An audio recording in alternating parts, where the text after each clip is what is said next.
بسم اللہ توکلت علی اللہ لا حول ولا قوت الا باللہ العلی العظیم نحمد و نصلی علی رسولہ الکریم اما بعد فاعوذ باللہ من الشیطان الرجیم بسم اللہ الرحمن الرحیم الحمدللہ رب العالمین تخلیق کائنات، تخلیق جن و انس، نظریہ نور و قرآن کے حوالے سے ٹاپک علم اور حکم اور دعا، یہ اس کائنات کے اور اس کائنات کے اللہ تعالیٰ کی طرف سے نازل کیے گئے دائمی کلام قرآن پاک کے چیپٹر کو اگر 3 حصوں میں تقسیم کریں کہ اس کائنات میں اللہ تعالیٰ نے اس کے ایک ایک ذرے کے اندر اپنے علم کو بھی چھپایا ہے اور موجود رکھا ہے، ظاہر بھی کیا ہے۔ یہ آگے ہر ایک مخلوق اور خاص طور پر جن و انس کی اپنی جستجو ہے کہ وہ اللہ تعالیٰ کی ذات اور اس کی صفات کو کہاں کہاں اور کس کس طریقے سے جستجو کر کے اس کی پہچان تک پہنچتے ہیں اور اس کی عبادت اور معبودیت کو پہچان کی گہرائیوں میں جہاں تک بھی ہو سکے پہنچ کر اس کی قربتیں حاصل کرتے ہیں۔ تو جس طرح علم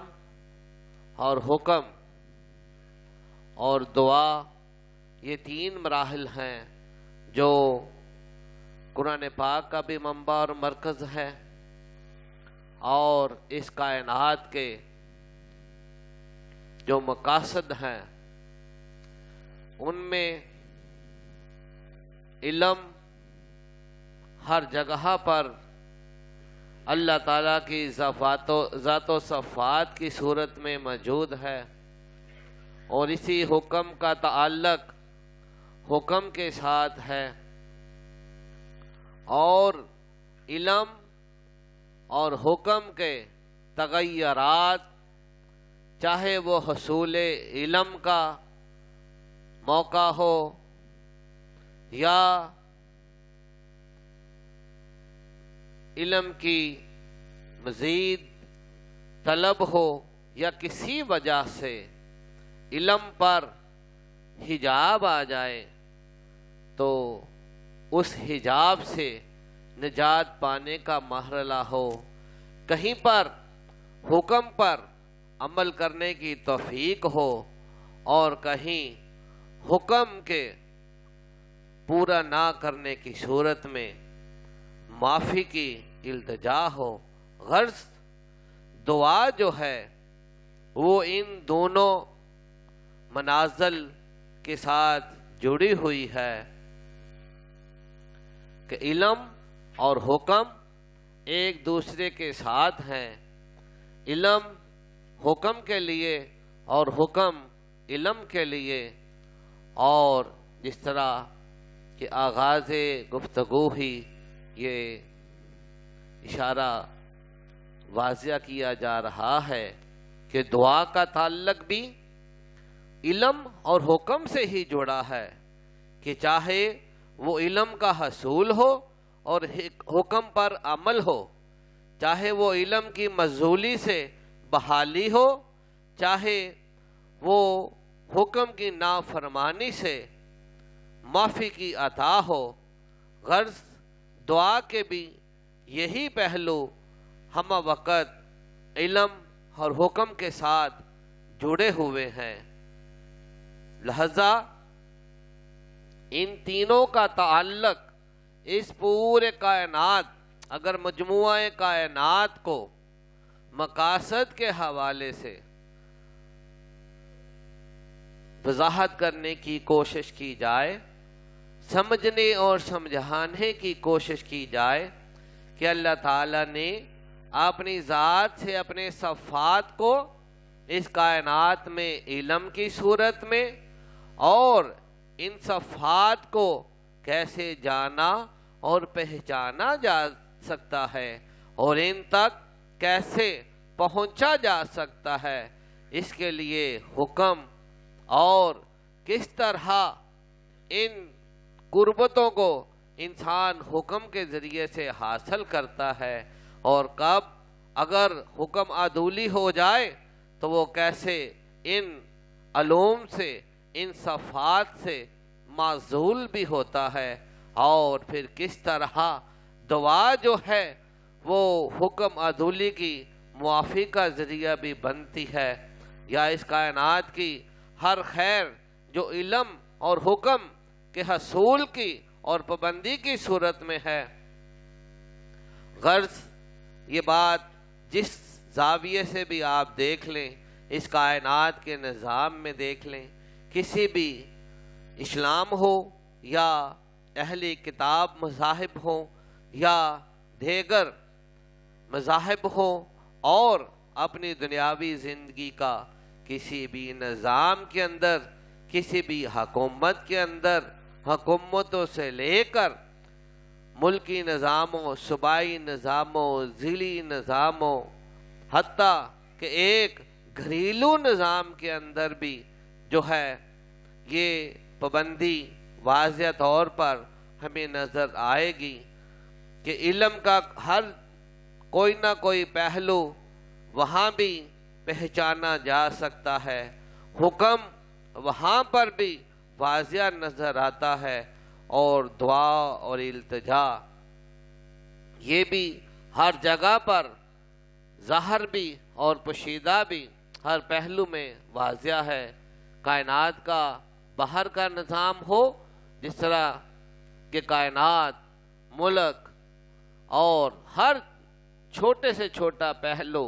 جو مادیاتی نظام کے حوالے سے ہے، کہ ایک گھر سے لے کر پوری کائنات کے اندر بھی علم، حکم اور دعا یہ مراحل ہماری حیاتیاتی زندگی کے نظام کا حقیقی اور دائمی اور مستقل حصہ ہیں۔ اور اسی طرح اگر ہم اس کائنات کے بعد اپنے وجود کی کائنات، یہ سر سے لے کے پاؤں تک کے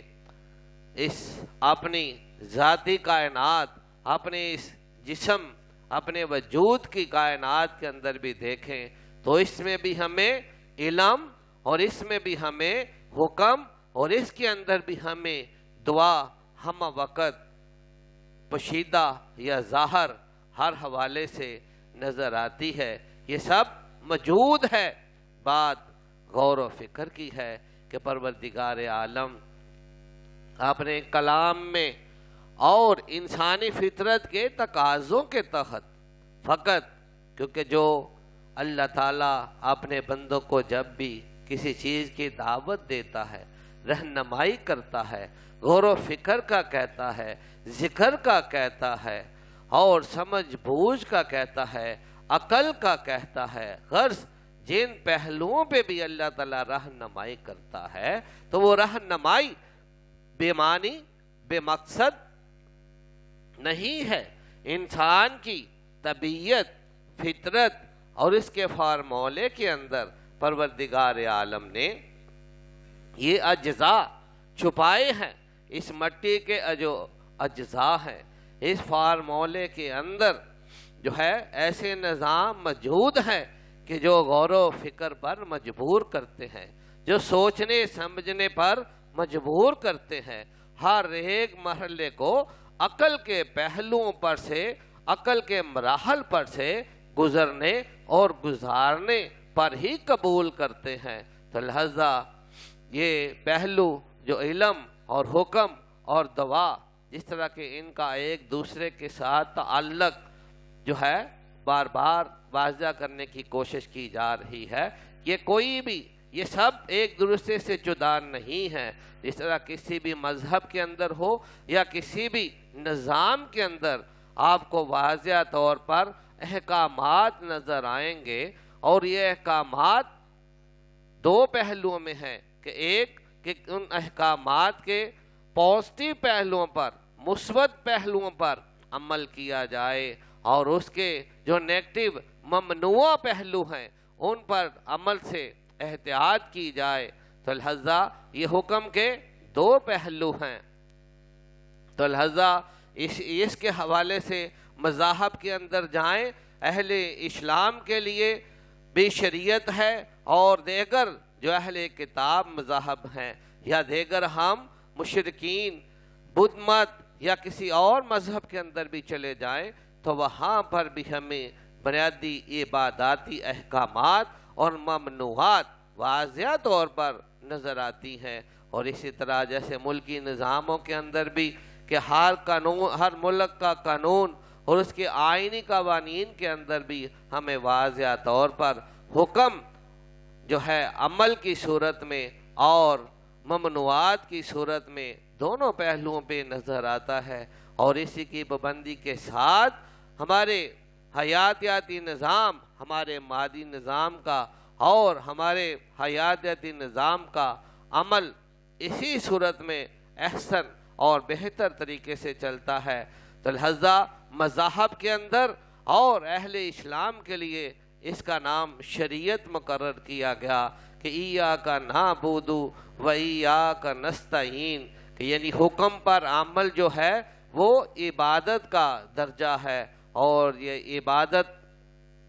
کا درجہ جو ہے کہ یہ پابندی عبادت پابندی کی صورت سے منسوب ہے کہ حکم کے اوپر عمل جو ہے چاہے وہ عمل کی صورت میں ہو چاہے وہ ممنوعات کی صورت میں ہو، لہذا ان دونوں صورتوں میں حکم کی پابندی جو ہے جہاں پر بھی جائیں گے چاہے وہ مذہبی نظام ہو تو وہ عبادت بن جاتا ہے، اور اگر کسی مادیاتی نظام میں ملکی نظام میں کہیں پر بھی ہو تو وہ بھی جس طرح عبادت اللہ تعالیٰ کی قربتوں اور اس کی طرف سے ہر خیر کے اور ہر شر سے پناہ کا ذریعہ بنتی ہے، اسی طرح ہر نظام کے اندر جب ہم کسی حکم پر عمل کرتے ہیں تو ہمارے لیے بہتری کا باعث بنتا ہے، اطمینان و سکون کا باعث بنتا ہے۔ اور جب بھی ہم کسی حکم کی خلاف ورزی کرتے ہیں، کسی بھی ممنوعات کو جو ہے کراس کرتے ہیں، لہذا اس کے صورت میں ہم ملزم اور مجرم ہی قرار پاتے ہیں، چاہے وہ اللہ تعالیٰ کا عباداتی نظام ہو احکامات کی صورت میں۔ وہاں اگر ہم اللہ تعالیٰ کے احکامات پر عمل کرتے ہیں تو لہذا ہم اللہ تعالیٰ کے بارگاہ میں اس کے عابد بن جاتے ہیں، اس کے زاہد بن جاتے ہیں، اور تقوی اور پرہیزگار بن جاتے ہیں، متقین کہلانے لگ جاتے ہیں، اور اس کے بندوں میں شامل ہونے جاتے ہیں، اور اس کے پابند ہونے والوں میں جو ہے وہ شامل ہو جاتے ہیں، اس کے راستے پر مجاہدہ اور عارفیت کے مقاموں کی طرف جو ہے وہ سفر کرنے لگ جاتے ہیں کہ یہ حکم کی پابندیاں اس کی قربتوں میں لے جاتی ہیں، اور یہی حکم کی پابندی علم کی برکتوں سے اٹیچ کرتی ہے، اور علم کا دروازہ جو ہے وہ بندوں پر کھلتا ہے۔ تو لہذا اللہ تعالیٰ کے احکامات کی بھی جب انسان پابندی کرتا ہے تو لہذا اس کی بارگاہ میں وہ بہترین انسان اور اپنی حیاتیاتی نظام کا مقصد پورا کرنے کا مرحلہ طے کر رہا ہوتا ہے۔ اور اسی طرح اگر ہم دنیاوی نظام کے دیگر معاملات پر بھی توجہ کریں تو وہاں پر بھی احکامات پر عمل کرنے سے ہی ہم ترقی اور بہتری حاصل کر پاتے ہیں۔ اگر ہم ممنوعات کے اوپر جو ہے وہ عمل کریں گے کہ ممنوعات کے اوپر بار بار ان کو کراس کریں گے تو لہذا ہماری بد اخلاقی اور ہمارے اقوال و افعال و اعمال کے اندر ہم وقت ایسے اعمال پائے جائیں کہ ہم ممنوعات کو بار بار کراس کریں، بار بار حکم عدولی کریں، تو الحضا بیڈ کریکٹر، برا کردار، برا اخلاق، بری صحبت اور بری شخصیت اور ملزم اور یہاں تک کہ مجرم بھی، اور بلکہ یہاں تک کہ دنیاوی نظام میں سزا اور سزا یافتہ ہونے کے قید و بندش کے مراحل تک بھی انسان جو ہے وہ واضح طور پر پہنچتا ہوا نظر آتا ہے۔ اپنے ہی ہاتھوں سے وہ ان احکامات اور ممنوعات کے قوانین کو منظور بھی کرتا اور کرواتا ہے، اور اس کے انتظامی امور بھی طے کرتا اور کرواتا ہے، اور ان مراحل میں جو کوئی ان قوانین کو بنانے والا، پیش کرنے والا، منظور کرنے والا، چلانے والا، منوانے والا، عمل کرنے والا، کروانے والا، تمام کے تمام ہی جو ہے ان احکامات اور ممنوعات کے پابند نظر آتے ہیں۔ تو لہذا حکم عبادات کے جب اللہ تعالیٰ کے احکامات کی صورت میں چلتا ہے، جب ہم اپنے ذاتی جو اللہ تعالیٰ کے ساتھ حقوق اللہ ہیں، حقوق اللہ کے حوالے سے جب ہم اللہ تعالیٰ کی بندگی اور عبادت کو اختیار کرتے ہیں، تو یہاں پر بھی احکامات جو ہے وہ عبادت کا درجہ بن جاتے ہیں، اور ہماری یہ پابندی اللہ تعالیٰ کی جب خوشی اور رضا کا باعث بنتی ہے، اور ہم اپنے اس اللہ تعالیٰ کے احکامات کی پابندی سے جب ہمارا نفس جو ہے اپنے احکامات پر عمل کرنے کی رکاوٹوں کو کراس کرتا ہوا، ان حجابات کو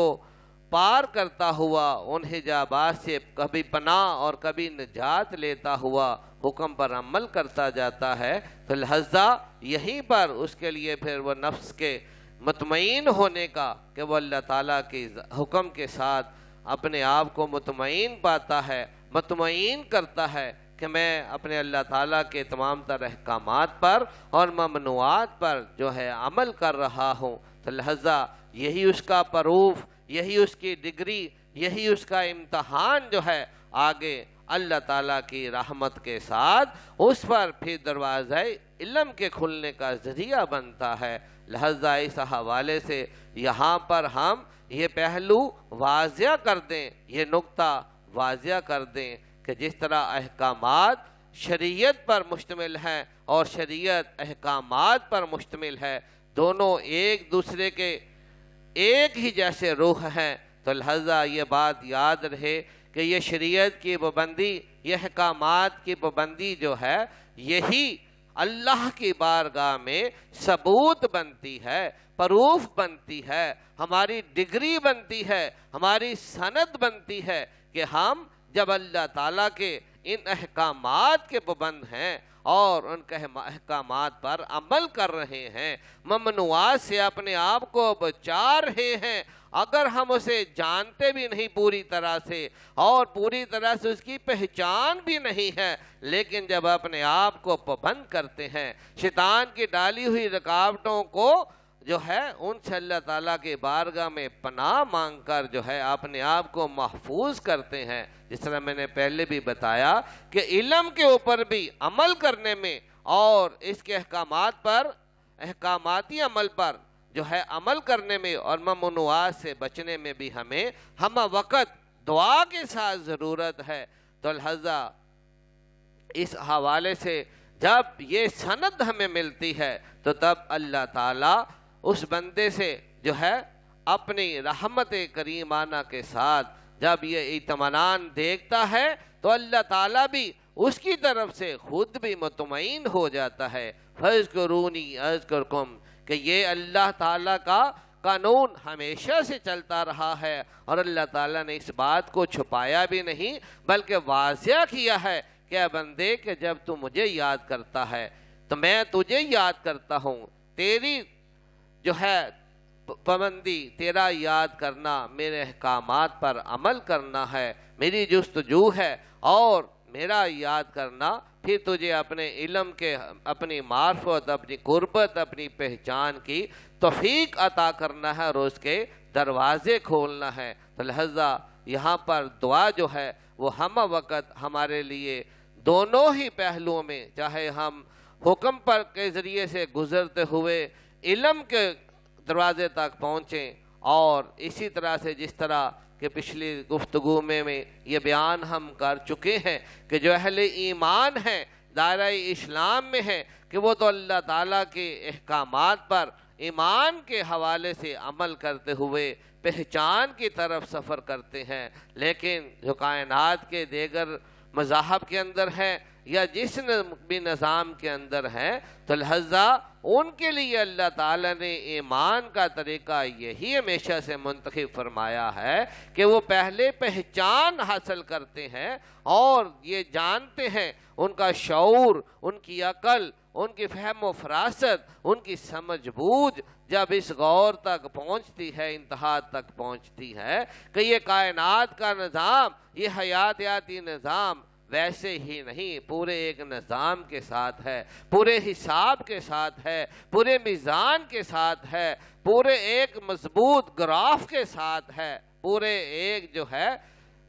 ایتھینٹک اعداد کے ساتھ ہے، کہ جس طرح پروردگار عالم نے اس کائنات کی ایک ایک چیز کو پوری گنتی کے ساتھ، پورے حساب کے ساتھ جو ہے وہ بنایا ہے۔ تو اس حوالے سے پھر یہی پہچان جو ہے وہ ایمان کا ذریعہ بنتی ہے۔ تو لہذا یہ دونوں ہی پہلو، یہ دونوں ہی رستے جو ہیں وہ اللہ تعالیٰ کی قربت کا ہی ذریعہ ہیں، اور دونوں ہی پہلوؤں سے جو ہے وہ ایک جیسا ہی سفر ہے کہ اہل ایمان کے لیے کہ وہ پہچان کی طرف جو ہے سفر کریں، اور اہل پہچان کے لیے کہ وہ غور کریں اور کائنات میں اللہ تعالیٰ کی صفات اور بھی ان صفات کے ذریعے سے اللہ تعالیٰ کی معبودیت کو پہچانیں اور پھر اس معبودیت پر ایمان لائیں۔ تو لہذا یہ پہلو پچھلی گفتگو میں وضاحت کے ساتھ جو ہے وہ ذکر کیا جا چکا ہے۔ تو آئیں، جس طرح کے پچھلی گفتگو میں حضرت آدم علیہ السلام کو اللہ تعالیٰ نے جو علم عطا فرمایا، اور اسی طرح سے جو اللہ تعالیٰ کی تسبیح اور حمد کی صورت میں ملائکہ کے پاس اللہ تعالیٰ کی عبادت اور اس عبادت کی برکت سے جو ان کے پاس علم تھا، اور یہ جس طرح کے ابلیس جو ہے یہ بھی اس جماعت میں شامل تھا، یہ پچھلے مجلس کے اندر ہم اس گفتگو پر واضح حوالے سے گفتگو کر چکے ہیں کہ وہاں پر بھی ہمیں تین چیزیں جو ہے وہ واضح طور پر نظر آتی ہیں کہ علم، اور اس کے ساتھ ساتھ حکم، اور اس کے ساتھ ساتھ دعا۔ تو لہذا اس حوالے سے آدم علیہ السلام کو بھی اللہ تعالیٰ نے علم عطا فرمایا، اور پھر جب آپ سے اللہ تعالیٰ نے جنت میں داخل ہونے کا حکم فرمایا کہ آدم کہ تو تم اور تمہاری بیوی جو ہے جنت میں داخل ہو جائیں، اور جنت کے انعامات جو ہے سب جو ہے اے آدم اور تمہاری ملکیت میں ہے، تمہارے مصرف میں ہے، اور اس کے ساتھ ساتھ یہ عطا ہے کہ علم کی یہ برکتیں ہیں کہ یہ اللہ تعالیٰ نے جنت کے داخلے اور اتنے انعامات بھی مقرر فرما دیے، اور فقط ایک حکم دیا۔ اب یہاں پر علم کے ساتھ، عطا کے ساتھ جو ہے پھر حکم کا درجہ واضح کیا کہ اللہ تعالیٰ اپنے کلام میں ارشاد فرماتا ہے کہ اے آدم کہ تم اس درخت کے قریب مت جانا، اور پھر اس کا رزلٹ بھی ساتھ بتا دیا کہ اگر تم اس درخت کے قریب جاؤ گے تو تم ظالمین میں سے ہو جاؤ گے۔ تو لہذا یہ حکم بھی ہے، اور پھر اس کے آگے اس حکم کی جزا اور سزا دونوں ہی، کہ اگر اس پابندی پر برقرار رہو گے تو یہ انعامات، یہ مقامات، یہ علوم جن کی تمہیں اللہ تعالیٰ نے انعام کی صورت میں عطا فرمائی ہے، یہ برقرار رہیں گے، اور اگر کہ جو یہ حکم دیا ہے کہ اس درخت کے قریب مت جانا، اور اگر یہ گئے تو اس کا نتیجہ کیا ہوگا، پھر اس کی جزا اور سزا کیا ہوگی کہ تم ظالمین میں سے ہو جاؤ گے۔ تو لہذا یہاں پر ہمیں حکم جو ہے وہ واضح طور پر، یعنی آغاز انسانیت سے ہی جو ہے یہ تین چیزیں واضح ہیں، اور اس کے بعد انبیاء مرسلین، دیگر اہل کتاب مذاہب جہاں پر بھی آپ چلے جائیں، یہاں تک کہ جو انسان آگے اس زمین کے نظام میں پھیلتا رہا اور آبادی کا نظام ملکوں اور نظاموں کی صورت میں، حکومتوں کی صورت میں جب چلتا رہا ہے، تو ہر جگہ پر ہی یہ چیز، جس طرح کے میں یہ گفتگو میں واضح کر رہا ہوں کہ کائنات کے سارے باہر کے نظام پر بھی جس طریقے سے غور کر لیں کہ علم اور حکم اور دعا یہ چیزیں آپ کو واضح نظر آئیں گی، اور انسان اپنی ذات کے اندر بھی جھانک کر دیکھ لے تو یہ باتیں انشاءاللہ، یہ تو ابھی صرف اشارات ہیں، لیکن انشاءاللہ ان کی مزید وضاحت، تشریح اور ان کے پورے نشاندہی جو ہے وہ انشاءاللہ اگلی نشستوں میں ساتھ ساتھ جو ہے وہ اپنے درجات کے مطابق، سٹیجز کے مطابق ہوتی رہے گی۔ تو انسان کے اپنے اندر بھی وہ اللہ تعالیٰ کی صفات کی صورت میں علم بھی موجود ہے، اور انسان چاہے یا نہ چاہے ان صفات کے ذریعے سے جو حکم پیدا اندر ہوتا ہے وہ حکم بھی موجود ہے، اور اسے چاہے خواہشات کہہ لیں، حاجات کہہ لیں، اور چاہے اسے دعا کا درجہ دے لیں، کہ یہ تمام چیزیں بھی جو ہے وہ اس کے اندر موجود ہے۔ یہاں کے ماں کے پیٹ کے بعد ایک جو بچہ دنیا میں تشریف لاتا ہے، پیدا ہوتا ہے، تو وہ اللہ تعالیٰ کے جہاں پر علم کا ایک واضح طور پہ یعنی اس میں مصرف نظر آتا ہے، تو وہ بھی اپنے سونے اور اپنے جاگنے اور اپنے کھانے پینے کی طلب میں بھی آپ کو وہاں پر علم بھی نظر آئے گا کہ یہ اللہ کا ہی علم ہے کہ جب اس کو بھوک لگتی ہے تو وہ روتا ہے، اور اس کا رونا جو ہے وہ ایک خواہش ہے، اس کا رونا ایک حاجت ہے، اس کا رونا ایک دعا ہے کہ مجھے اس وقت کھانے کی طلب ہے، بھوک کی طلب، بھوک کی ہے، وہ تڑپ ہے، تو مجھے کچھ کھانے کو چاہیے، مجھے کچھ کھانے کو مل جائے۔ کہ ایک دن کا بچہ جو ہے اس کے اندر بھی اللہ تعالیٰ کے نظاموں کا یہ مرحلہ ہمیں علم کی صورت میں کہ یہ اندر کا علم ہے کہ اللہ تعالیٰ نے اس انسان بچے کے اندر جو ایک علم کا تصرف فرمایا ہے کہ یہ وہی علم ہے کہ جو اس کے سونے پر، اور وہی علم ہے کہ جو اس کے جگانے پر، وہی علم ہے جو اس کے بھوک کے مکمل ہو جانے کے، پیٹ بھر جانے پر اس کو جو مطمئن کرتا ہے، اور دوبارہ بھوک کی طلب ہونے پر جو اس کو چاہے رونے کی صورت میں اپنے بھوک کے ظاہر کرنے کی خواہش جو ظاہر کرتا ہے، اور اس کی یہ خواہش چاہے ماں ہی پوری کرتی ہے یا باپ پورا کرتا ہے یا کوئی بھی افراد پورے کرتے ہیں، لیکن یہاں پر یہ خواہشات، یہ حاجات اور یہ دعا اللہ کی بارگاہ میں ہی نظر آتی ہے۔ تو لہذا انسان، یہ بھی چونکہ چند اشارات دیے جا رہے ہیں، تفصیل سے گفتگو ان تمام مراحل پر ترتیبی نظاموں میں اور نزولی نظاموں میں بھی ہم آگے گفتگو کرتے رہیں گے۔ پچھلی گفتگو کے حوالے سے ہم علم اور حکم کے مراحل پر جو گفتگو کر رہے ہیں، تو لہذا چونکہ علم کے مرحلے پر گفتگو ہو رہی ہے، تو یہاں پر آدم علیہ السلام کے جو اللہ تعالیٰ نے صفاتی کی صورت میں اپنے اسماء جو ہیں، کل اسماء جو ہے آدم علیہ السلام کو سکھائے، اور یہ مراحل ہم پچھلی گفتگو میں بیان کر چکے ہیں، یہ بات پہلے بھی واضح کر چکے ہیں کہ ہماری ہر نشست پچھلی نشستوں کے ساتھ جڑی ہوئی ہے، اور اس ترتیب کو ہم جو ہے وہ پوری ایک ریکارڈنگ کی صورت میں دو ساتھی چونکہ کوئی محفل میں تشریف لاتا ہے، کوئی نہیں بھی لاتا، تو لہذا اگر ان تمام مراحل کو سمجھنا ہے تو آپ کو پوری گفتگو پر، پچھلی گفتگو پر بھی توجہ سے سن کر ہی آپ کسی بھی موجودہ نشست کو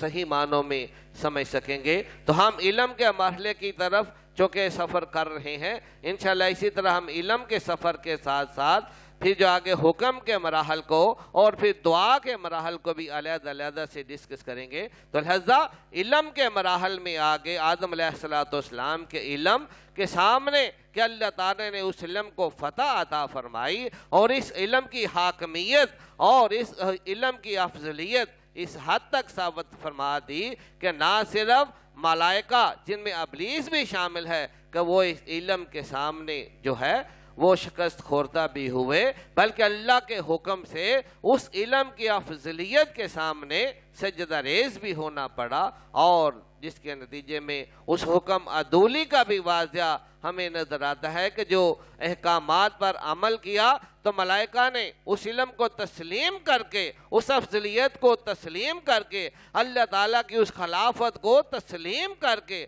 جو ہے وہ سجدہ کر دیا، اور ابلیس نے اس کو حکم عدولی بھی کی، اور نہ اس نے اس خلافت کو تسلیم کیا، نہ اس نے اللہ تعالیٰ کی عطا کردہ اس افضلیت کو تسلیم کیا، بلکہ خود ساختہ اپنی ذاتی جو ہے اسے تکبر کی صورت میں قرآن پاک نے واضح کیا ہے، کیونکہ اللہ کا ہی کلام ہے کہ جو ہر ایک نیکی کا بھی مقام واضح کرتا ہے، اور اسی طرح کہ جب انسان نیکی میں آگے بڑھتا جاتا ہے تو وہ عابد بھی بنتا ہے، جب وہ پرہیزگاری میں چلتا ہے تو وہ زاہد بھی بنتا ہے، جب وہ محنتوں کو اختیار کرتا ہے تو وہ مجاہد بھی بن جاتا ہے، اور جب اللہ کے علوم کی طرف جو ہے جستجو کرتا ہے تو وہ عارف بھی بن جاتا ہے۔ اسی طرح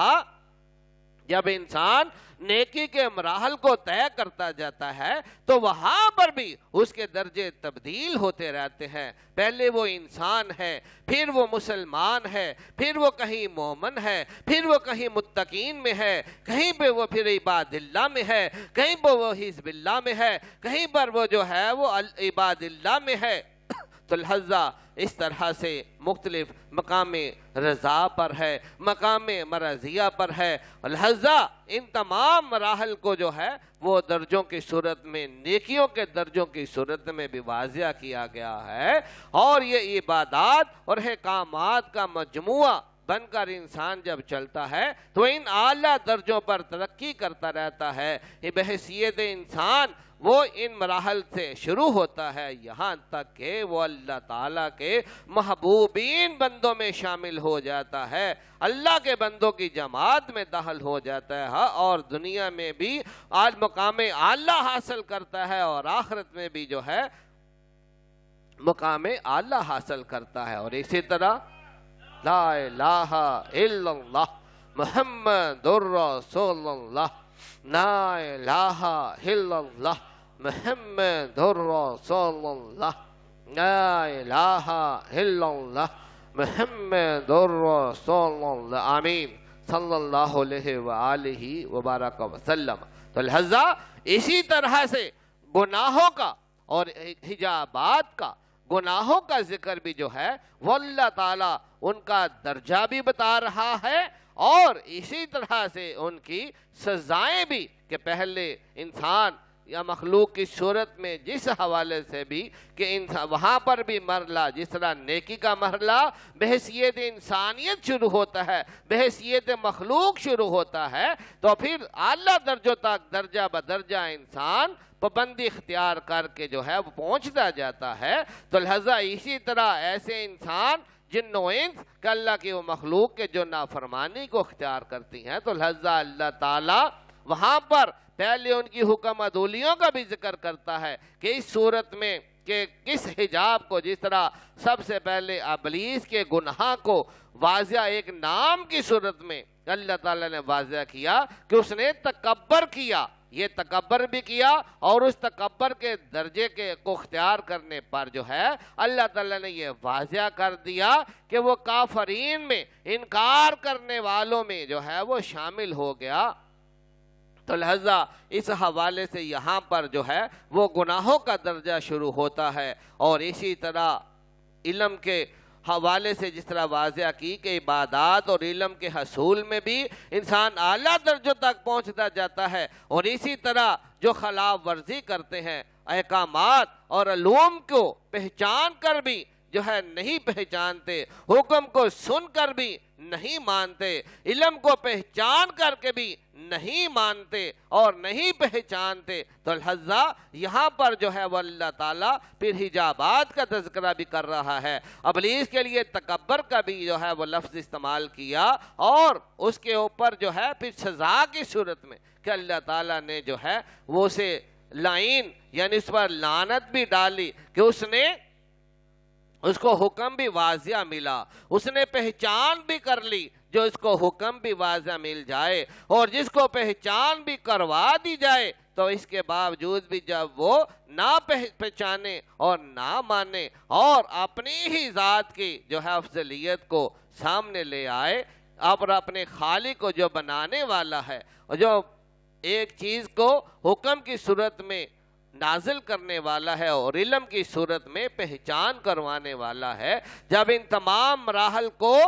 ترک کر دیا جائے اور ان کے خلاف چلا جائے تو لہذا اللہ تعالیٰ نے یہاں پر تکبر کی صورت میں حجاب کا ذکر کیا، اور اس تکبر کے بعد وہ کس گروہ میں شامل ہوا؟ انکار کرنے والوں میں، کافرین میں شامل ہو گیا، اور اس کی سزا بھی کہ اللہ تعالیٰ نے دنیاوی نظام کے اندر بھی جو ہے اس کے اوپر لعنت کا جو ہے وہ نظام جو ہے ہمیشہ ہمیشہ کے لیے تعینات کر دیا کہ ہر وقت اس پر لعنت پڑتی رہتی ہے، اور آخرت کے لیے بھی واضح کر دیا کہ جہنم ہی اس کا ٹھکانہ ہے۔ تو لہذا یہ بات واضح رہے کہ یہ تو ہم ایک چھوٹی سی مثال دے رہے ہیں کہ اللہ تعالیٰ اپنے بندوں کے نظام عبادت سے، ایمان سے جب مراحل کو شروع کرتا ہے، چاہے کوئی پہچان سے ایمان کی طرف آئے، چاہے کوئی ایمان سے پہچان کی طرف جائے، تو چاہے وہ اس کی بیک گراؤنڈ کسی بھی حوالے سے ہو، تو لہذا اللہ تعالیٰ نے جس طرح حضرت ابراہیم علیہ السلام کی جو ہے ہم گفتگو پہلے بھی نشست میں کر چکے ہیں کہ وہ پہچان سے ایمان کی طرف آئے، اور اس پہچان میں پہلے جن چیزوں کو انہوں نے پہچان کے لیے متعین کیا، اپنے جستجو پہ، اپنے غور و فکر کے، اپنے عقل کے مراحل سے جن چیزوں کو وہ گزارتے بھی رہے، پہلے ان پر ایمان بھی لاتے رہے، ان کا تصور بھی کرتے رہے، لیکن جب ان کا جو ہے مزول ہونا دیکھا، جب ان کو جو ہے اس کائنات کے تغیراتی نظام میں جو ہے ان کے تغیرات پہ غور و فکر کیا، تو لہذا وہ ان کی معبودیت کے تصور سے جو ہے اسی وقت جو ہے انہوں نے انکار بھی کیا اور مزید جستجو میں لگ گئے، اور اس جستجو کرتے کرتے وہ اللہ تعالیٰ کی صفات پر غور کر کے جو ہے وہ اس ذات مبارکہ کو پہچاننے میں کامیاب بھی ہوئے، اور یہاں تک کہ حاصل کرنے میں بھی کامیاب ہوئے۔ یہاں پر یا ہم اس گفتگو کے یہ چھوٹے سے جو مراحل کو رہنمائی کر رہے ہیں، یہاں اب ہم حضرت ابراہیم علیہ السلام کہ اللہ تعالیٰ نے ان کو پہچان جس طرح کے یحیی و یمیت کے نظام میں کہ انہوں نے ہر کائنات کے مختلف بڑے بڑے پہلوؤں پر غور کیا، لیکن ہر مرحلے کے اندر ایک تغیر دیکھا، اور اس تغیر کی وجہ سے ان کا غور و فکر اور پہچان کا مرحلہ مطمئن نہ ہوا، تو لیکن جب وہ انہوں نے یحیی و یمیت کے تغیرات پر غور کیا کہ یہ ایک مستقل تغیر ہے کہ انسان یا دیگر مخلوقات کس کائنات میں آتی ہیں، اور وہ کس کے حکم سے آتی ہیں کہ کوئی ہے جو اس دنیا میں پیدا کرنے والا ہے، بھیجنے والا ہے، اور کوئی ہے جو چاہنے یا نہ چاہنے کے باوجود بھی اس دنیا سے لے کر جانے والا ہے۔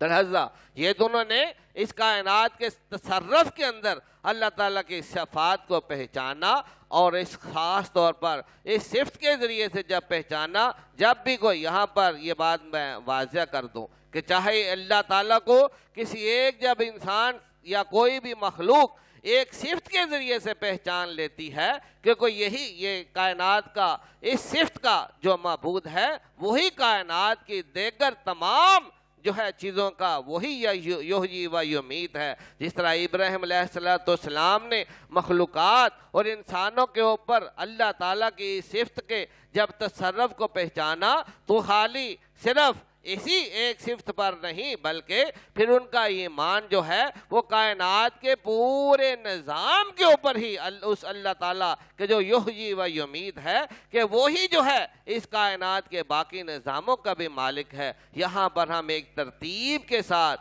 کہ کس طرح صفات کو پہچاننا جاتا ہے اور کس طرح ان صفات کے اندر جو ہے وہ شیطان کی رکاوٹیں آتی ہیں اور کس طرح پھر ان صفات کے ہم اعلیٰ مراحل کی طرف بھی سفر کرتے ہیں۔ تو اس حوالے سے ہم مختصر سی گفتگو جو ہے حضرت ابراہیم علیہ السلام کی ذات مبارکہ پر پہلے بھی تھوڑا بہت اس میں اشارہ کر چکے ہیں کہ جب اللہ تعالیٰ کی صفت کو انہوں نے پہچان لیا تو جب نمرود کے سامنے وہ اللہ تعالیٰ کی توحید اور اپنے رسالت کے حوالے سے پیش ہوئے اور اسے دعوت دی اور اللہ تعالیٰ کی اس صفت کا اظہار کیا کہ وہ معبود حقیقی کہ جس کی طرف سے میں دعوت توحید دینے آیا ہوں کہ وہ یحیی و یمیت ہے۔ اب اللہ تعالیٰ کی اس صفت کو حضرت ابراہیم علیہ السلام نے اپنی طرف سے اپنے غور و فکر کے اپنے سمجھ بوجھ کے مراحل پہ پورے کا پورا طے کیا ہوا تھا،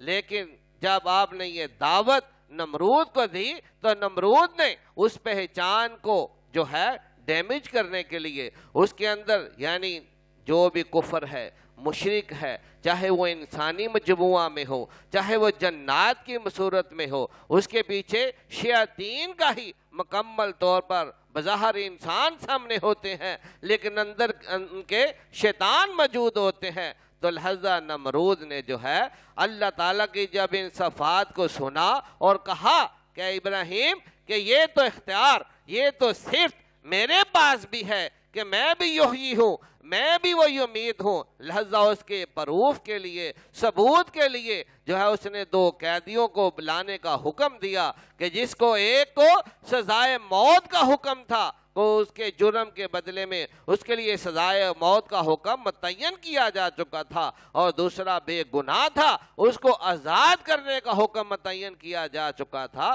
تو لہذا اس نے کہا کہ یہ تو میں بھی اس پر قادر ہوں، یہ یحیی و یمیت کی صفت پر تو میں بھی قادر ہوں کہ دیکھیں کہ یہ اس کے اوپر موت کا حکم ہے تو لہذا میں اس کے لیے زندگی کا حکم جاری کرتا ہوں کہ اسے آزاد کر دیا جائے اسے زندہ رہنے دیا جائے، اور دوسرے کے لیے آزادی کا حکم ہے اور دوسرے کے لیے حیات کا حکم ہے تو میں اس کے لیے موت کا حکم متعین کرتا ہوں کہ اسے مار دیا جائے اس کی گردن اڑا دی جائے۔ لہذا یہی کیا جب عملی طور پر یہی کیا گیا کہ جس کے لیے موت کا حکم تھا اسے آزاد اور حیات جو ہے وہ کی صورت میں جو ہے رکھا گیا، اور جس کے لیے آزادی اور حیات تھی اس کے لیے موت مقرر کر دی، بلکہ ان دونوں مراحل پر عمل کیا۔ تو لہذا ابراہیم علیہ السلام نے اس کے بعد نمرود کے سامنے چونکہ انہوں نے اللہ تعالیٰ کی اس صفات کے ذریعے سے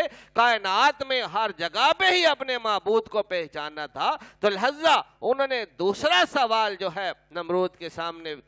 پیش کیا کہ میرا معبود یحیی و یمیت ہونے کے ساتھ اس پورے کائنات کے نظام کا بھی مالک و خالق ہے کہ وہ سورج کو مشرق سے نکالتا ہے اور مغرب میں غروب کرتا ہے، کہ اگر تم جس طرح ان صفات کا دعویٰ کر رہے ہو تو لہذا آؤ کہ میرے اس معبود کے اس کائناتی نظام میں کہ جو سورج کو مشرق سے نکالتا ہے اور مغرب میں غروب کرتا ہے کہ تم آؤ کہ سورج کو الٹا نکلوا دو کہ مغرب سے اسے طلوع کراؤ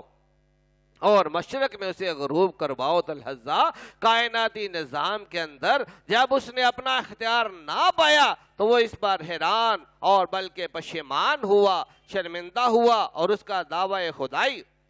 جو ہے وہ یہیں پر لا الہ الا اللہ لا الہ الا محمد رسول اللہ لا الہ الا اللہ محمد رسول اللہ آمین صلی اللہ علیہ وآلہ وبارک وسلم۔ تو لہذا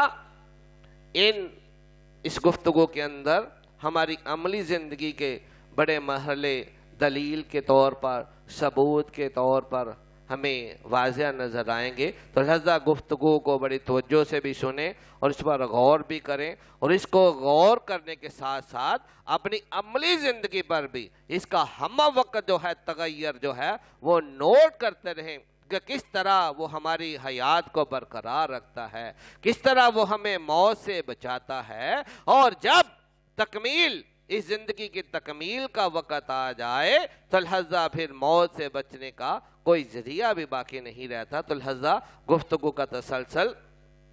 کہ لہذا نمرود اس میں ناکام رہا کیونکہ اس کو کائناتی نظام میں جو ہے اس نے انسانوں پر تو جو ہے اختیار حاصل کیا ہوا تھا حکمرانی کے حوالے سے، دعوی خدائی کے حوالے سے، لہذا لیکن کائنات کے نظام کے اندر اس کے پاس ایک ذرہ برابر بھی اختیار موجود نہیں تھا. لہذا اس سوال کا جواب دینے سے جب وہ قاصر رہا اور اس کے کوئی عملی ثبوت نہ دے سکا تو لہذا نمرود کا دعوی خدائی جو ہے وہ ابراہیم علیہ السلام کے سوالات کے سامنے فیل ہو گیا. اور ابراہیم علیہ السلام نے پہچان لیا کہ جس یحیی و یمیت معبود کو میں نے پہچانا ہے کہ جو اس کائنات کے پورے نظاموں کا مالک ہے، جس کی صفات ہر ایک طریقے سے اس کائنات میں پھیلی ہوئی ہیں، وہی جو ہے وہ معبود دائمی اور حقیقی ہے. لہذا نمرود کے اس حوالے سے اس کے خدائی دعوے کو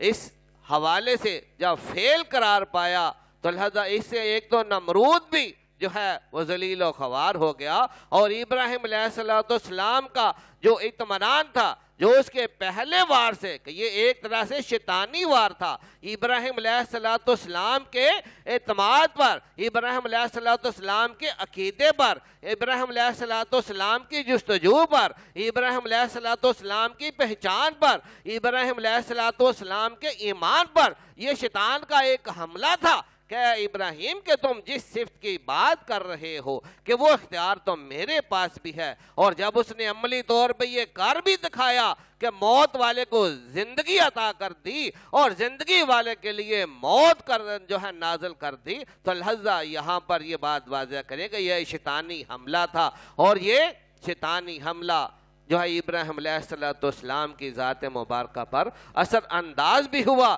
اسی کے بعد ہم دیکھتے ہیں کہ ابراہیم علیہ السلام نمرود کو تو شکست خوردہ وہاں پر کار آئے، لیکن ان کے اوپر ابلیس جو نمرود کی صورت میں جو اس نے حملہ کیا تھا وہ ان کے لیے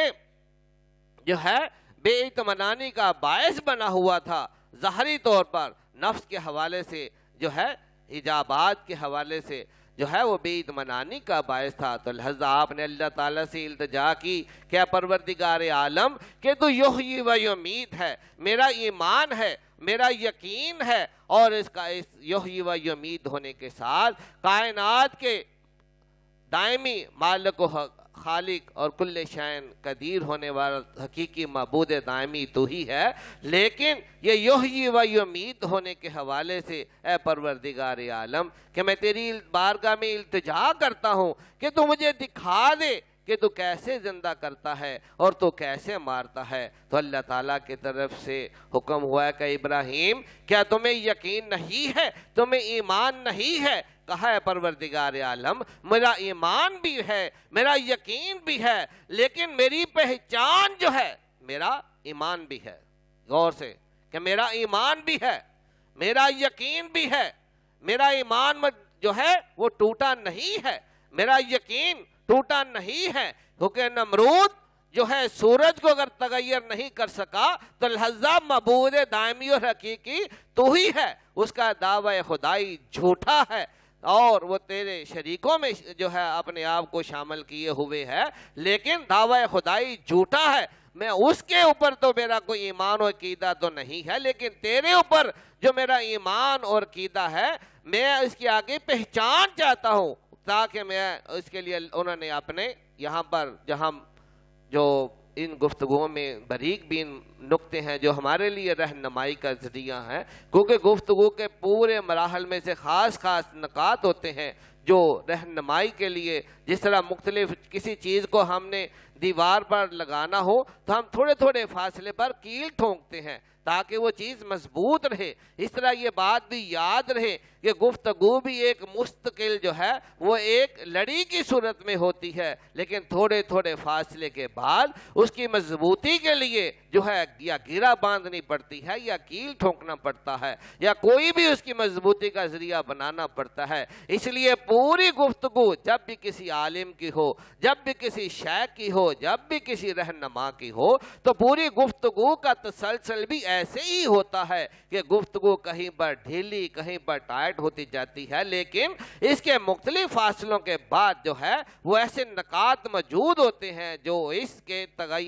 کے تسلسل کو پھر مضبوط وہاں رکھتے ہیں اور جوڑ دیتے ہیں، اور اس کو ایک گرہ کو دوسری گرہ کے ساتھ آسرا اور سہارا مل جاتا ہے۔ تو لہذا یہاں پر بھی یہ غور طلب ہے کہ انہوں نے آگے سے جواب دیا کہ پروردگار عالم ایمان بھی ہے، یقین بھی ہے، غور و فکر کے سارے مراحل، عقل کے سارے مراحل، سمجھ بوجھ کے سارے مراحل جو میری ذات میں موجود ہیں، جو تو نے میری ذات میں جو چھپایا ہے رکھا ہے، اس کے تمام پہلوؤں پر ایمان اور یقین ایکان پورا ہے، لیکن پہچان کے مرحلے سے ابھی دور ہوں۔ تو پروردگار عالم اطمینان قلب کے لیے جو ہے وہ پہچان چاہتا ہوں۔ یہ بات یاد رہے کہ یہ سوال کوئی بدعقیدگی کا، یہ سوال کوئی ایمان کی کمی اور کمزوری یا ٹوٹنے کا نتیجہ نہیں، بلکہ یہ جستجو کا نتیجہ ہے۔ یہاں پر یہ بات غور رہے کہ یہ جستجو کا نتیجہ ہے کہ انہوں نے جستجو چاہی کہ میرے پروردگار عالم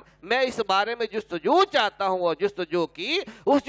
جستجو کو اللہ کی بارگاہ میں عرض بھی کیا، اور اللہ تعالیٰ نے یہاں پر یہ ثابت بھی کر دیا، کیونکہ اللہ تعالیٰ کا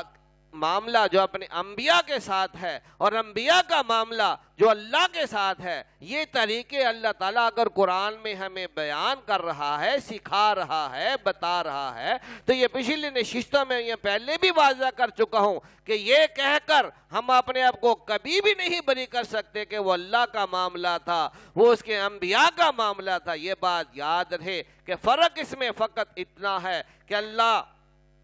تعالیٰ اپنے ان انبیاء کے ساتھ جیسے وحی نازل کرے، کلام فرمائے، ان کے اوپر اپنے علوم کے ذریعے سے جس طریقے سے بھی اظہار کرے، اور انبیاء بھی اللہ تعالیٰ کی بارگاہ میں کلام کریں یا التجائیں کریں، یہ معاملہ ان کے لیے عالم ظاہر کے حوالے سے ہے کہ اس میں ان کے ظاہری حواس اللہ تعالیٰ نے ان کو ایسی رحمت کریمانہ عطا کی ہوتی ہے کہ ان کے ظاہری حواس بھی جو ہے اس میں پورے ثابت ہوتے ہیں اور وہ اس کو برداشت کرتے ہیں۔ لیکن یہ بھی اللہ تعالیٰ کا احسان ہے کہ انبیاء کے لیے یہ معجزات، یہ وحی اور یہ مشاہدات، یہ جستجو اور یہ پہچان ظاہر کے ساتھ ہے، لیکن جو عباد اللہ ہیں، جو اللہ کے محبوبین ہیں، تو لہذا ان کے لیے یہ پہچان باطن کے حوالے سے ہے۔ اسی لیے پروردگار عالم نے جو ہے باطن میں قلب کی صورت میں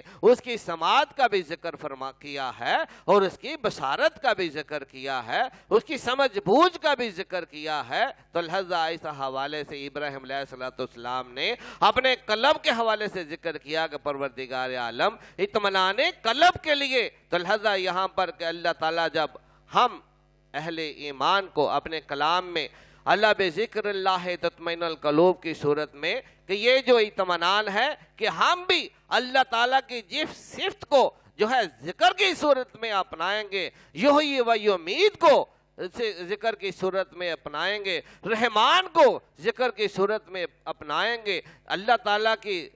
جس صفت کو بھی ہم جو ہے وہ ذکر کی صورت میں اپنائیں گے، تو اللہ تعالیٰ اسی صفات کی تجلیات ایسے ہی مشاہدات کی صورت میں ہمیں عالم باطن میں بھی دکھائے گا۔ اور اس کے لیے اسی لیے اس نے ارشاد بھی فرمایا کہ جب تمہیں کوئی مسئلہ ہو تو میرے اہل ذکر جو ہیں کہ ان سے سوال کرو گے، کہ جب وہ ذکر کر کر کے اس مقام اطمینان تک پہنچ چکے ہوتے ہیں کہ اللہ تعالیٰ کی صفات کے وہ مشاہدات ان کے قلب پر اور ان کی قلب کی سماعت پر، ان کے قلب کی بصارت پر وارد ہوتے ہیں، اور وہ ان کا مشاہدہ کر کے بہتر، کیونکہ لفظوں کی صورت میں بیان کرنا، لفظوں کا سن کر یا پڑھ کر بیان کرنا، اور عین الیقین دیکھا ہوا بیان کرنا، اس کے اندر درجے کا فرق ہوتا ہے۔ لہذا ابراہیم علیہ السلام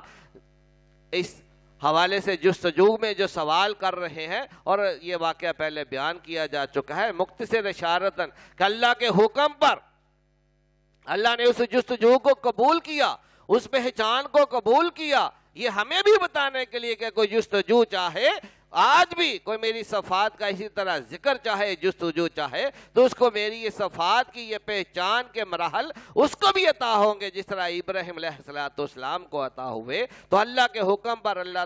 نے ان کو حکم دیا کہ آپ 4 جو ہے وہ پرندے اکٹھے کریں، ان کا قیمہ کریں، ان کو آپس میں مکس کر دیں، اور اس کے بعد ان کو ان کی چونچیں سلامت رکھیں اور اپنی طرف بلائیں۔ یہ مختصر کہ لہذا اللہ تعالیٰ نے ان کے اوپر کہ ان کے مارنے کا اپنے ہاتھوں سے ذبح کیا، اور یہ موت کے معاملے کو بھی انہوں نے خود دیکھا، اور پھر جب ان کو اپنی طرف بلایا تو ان کے ایک ایک ذرے کو جو ہے وہ اپنے اپنے پورے وجود کے ساتھ جڑتا ہوا بھی دیکھا۔ اور اس طرح اللہ تعالیٰ کی اس صفت کا جو ہے جب عملی مشاہدہ کر لیا تو لہذا پہچان گئے کہ جو ہے نمرود کا حکم جو ہے وہ ظاہری اختیار کے حوالے سے تھا، کہ وہ اگرچہ اس نے جس کی گردن کاٹی، اگر اس کو کہا جاتا کہ اس کو دوبارہ زندہ کرو،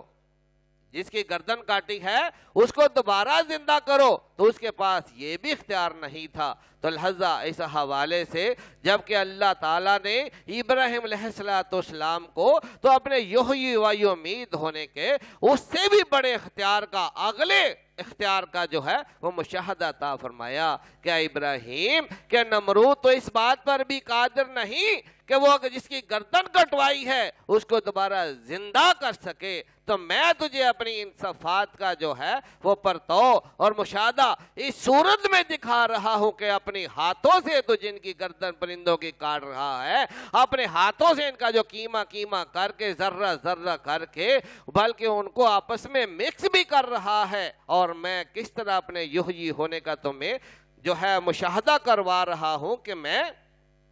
جو ہے اس اختیار کو علم کہ وہاں پر جو ہے نمرود کے معاملے میں حکم کا اختیار تھا، جبکہ ابراہیم علیہ السلام کو اللہ تعالیٰ نے اپنے علم کی پہچان عطا فرمائی کہ جس طرح میرے علم کے ساتھ جو ہے ایک ایک ذرہ اپنے پورے مقرر جگہ پر جو ہے جا کر جڑ رہا ہے، اور نہ صرف جڑ رہا ہے بلکہ وہ چاروں کے چاروں پرندے دوبارہ بالکل اسی طرح حیات کے اندر کہ جیسے کچھ ہوا ہی نہیں، ایسے اس طرح سے زندہ ہوئے کہ جیسے کہ یہ تغیر جو ہے اس تغیر کا ان پر کوئی اثر ہی نہیں ہوا، کہ جس طرح پہلے وہ حشاش بشاش زندہ تھے ویسے ہی اللہ تعالیٰ نے ان کو دوبارہ زندہ کر دیا۔ تو لہذا یہ عین الیقین، یہ مشاہدہ جب اللہ تعالیٰ کے بارگاہ میں دیکھ لیا کہ پروردگار عالم تو ایک ایک ذرے ذرے کو جو ہے وہ جوڑ کر دوبارہ حیات عطا کرنے پر قادر ہے،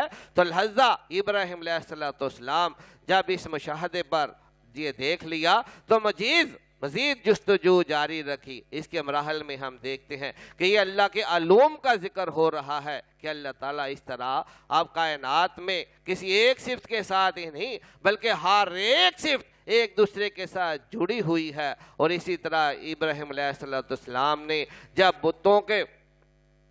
جو ہے بت خانے میں تمام بتوں کو توڑ دیا تو لہذا مختصر یہ ہمارے تمام حاضرین ناظرین سامعین کو ان واقعات کا قرآن پاک کے جو ہے انبیاء کے واقعات سے تقریباً کافی حد تک علم ہوتا ہی ہے، لیکن چونکہ ہم علم کی بات کر رہے ہیں تو لہذا باقی مراحل کو شارٹ کٹ اور علم کے معاملے کو ذرا وضاحت کے ساتھ کہ جب ابراہیم علیہ السلام مزید جستجو میں پڑھے اور جستجو کو اختیار کرتے رہے کہ پروردگار عالم کہ میں اس سے آگے بھی تیری جستجو چاہتا ہوں، میں اس سے آگے بھی تیری پہچان چاہتا ہوں، اور اسی اپنی اللہ تعالیٰ کی اسی صفت کی پہچان میں وہ آگے مزید جستجو کرتے رہے۔ اور اس جستجو کے نتیجے میں جب ابراہیم علیہ السلام نے بتوں کو توڑا اور ان کی سزا کے طور پر جب ان کو آگ کے اندر پھینکنے کا حکم دیا گیا نمرود کی طرف سے، تو لہذا ان کے لیے آگ کا ایک بہت بڑا جو ہے وہ ڈھیر اور لکڑیوں کی صورت میں اور ایک بہت بڑا الاؤ جلا کر جب تیار کیا گیا تو لہذا ابراہیم علیہ السلام کے سامنے عملی مشاہدہ، یعنی انسان تو اس چیز کا عملی مشاہدہ رکھتا ہی ہے، ہر بار شعوری انسان جانتا ہے کہ آگ ایسی چیز ہے کہ جو ہر حالت میں انسان گوشت ووشت سے بنی ہوئی کوئی بھی چیز ہو وہ اس کو جلا کر راکھ کر دیتی ہے، اور یہ جلانا جو ہے موت کا ذریعہ بن جاتا ہے۔ موت بھی کیا بلکہ موت ہونے کے ساتھ ساتھ یہ وجود ظاہریہ بھی جل کر راکھ بن جاتا ہے، وجود بھی باقی نہیں رہتا۔ حیات تو پہلے ہی مرحلے میں ختم ہو جاتی ہے، لیکن وجود جو ہے، یہ ظاہری وجود جو ہے، یہ بھی اس طرح سے جل کر راکھ ہو جاتا ہے کہ اس کی ظاہری جو ہے حالت بھی برقرار نہیں رہتی۔ تو لہذا ابراہیم علیہ السلام کے سامنے آگ کا علو جو ہے، اور ان کی سمجھ، ان کی عقل، ان کا شعور، ان کا غور و فکر، یہ سارا ان کو آگ کے متعلق بھی یہ مشاہدہ تھا، غور و فکر بھی تھی، سمجھ بوجھ بھی تھی، اور آگ کے جو ہے وہ کام کو اور آگ کے مقصد کو وہ جانتے بھی تھے، پہچانتے بھی تھے۔ اور ان کے سامنے جب آگ کا الاؤ ہے، ایک طرف وہ بھی غور و فکر سامنے ہے کہ آگ کی پہچان بھی ان کو پہلے سے تھی کہ آگ ایسی چیز ہے، جس طرح وضاحت کر دی گئی کہ نہ صرف حیات ختم ہو جاتی ہے بلکہ وجود بھی راکھ کی صورت میں ریزہ ریزہ ہو جاتا ہے۔ ایک طرف آگ کی یہ پہچان ہے اور دوسری طرف اپنے یحیی و یمیت رب کی پہچان ہے کہ میرا وہ رب جو اس کائنات میں یحیی و یمیت بھی ہے، اور اس کائنات میں فقط وہ کسی ایک صفت کا ہی مالک نہیں ہے، یعنی جو میرا معبود ہے جس کو میں نے یحیی و یمیت ہونے کے حوالے سے پہچانا ہے، فقط وہ یحیی و یمیت ہونے پر ہی قادر نہیں بلکہ اس کائنات کے پورے نظام پر، ہر ایک ذرے پر جو چیز بھی اس کائنات میں ہے وہ اس کی صفات کا ہی پرتو ہے۔ تو لہذا لا الہ الا اللہ محمد رسول اللہ، لا الہ الا اللہ محمد رسول اللہ، لا الہ الا اللہ محمد رسول اللہ، آمین صلی اللہ علیہ وآلہ وبارک وسلم۔ تو لہذا آگ کے اوپر بھی غور ہے، سمجھ بوجھ بھی ہے، پورا شعور بھی ہے، اس کے اثرات سے بھی واقف ہیں۔ تو لہذا اور دوسری طرف یہاں پر یہی انسان کے اوپر امتحان کے مراحل آتے ہیں، ایسے ہم سب پر یہ امتحان کے مراحل آتے ہیں کہ ایک طرف اللہ اور اس کی ذات اور اس کی صفات پر بھی ایمان موجود ہوتا ہے، اور ایک طرف جو ہے سامنے آنے والی مصیبت کا کے متعلق بھی شعور ہوتا ہے۔ جس طرح ابراہیم علیہ السلام کا ایک طرف اللہ تعالیٰ کی ذات و صفات پر ایمان بھی ہے، یقین بھی ہے، اور پرندوں کے جو ہے ذبح کرنے اور ان کے زندہ ہونے کی صورت میں پہچان بھی موجود ہے، اور دوسری طرف جیسے میں وضاحت کر چکا ہوں کہ آگ کی بھی پوری پہچان، آگ کوئی نئی چیز نہیں تھی کہ جس سے یعنی ایک نئی چیز ہو تو بندہ اس سے نہ سمجھ ہوتا ہے کہ پتہ نہیں یہ کیا چیز ہے، نہ وہ ممکن ہے کہ وہ اس سے گھبرائے بھی نہ، لیکن آگ ابراہیم علیہ السلام کے سامنے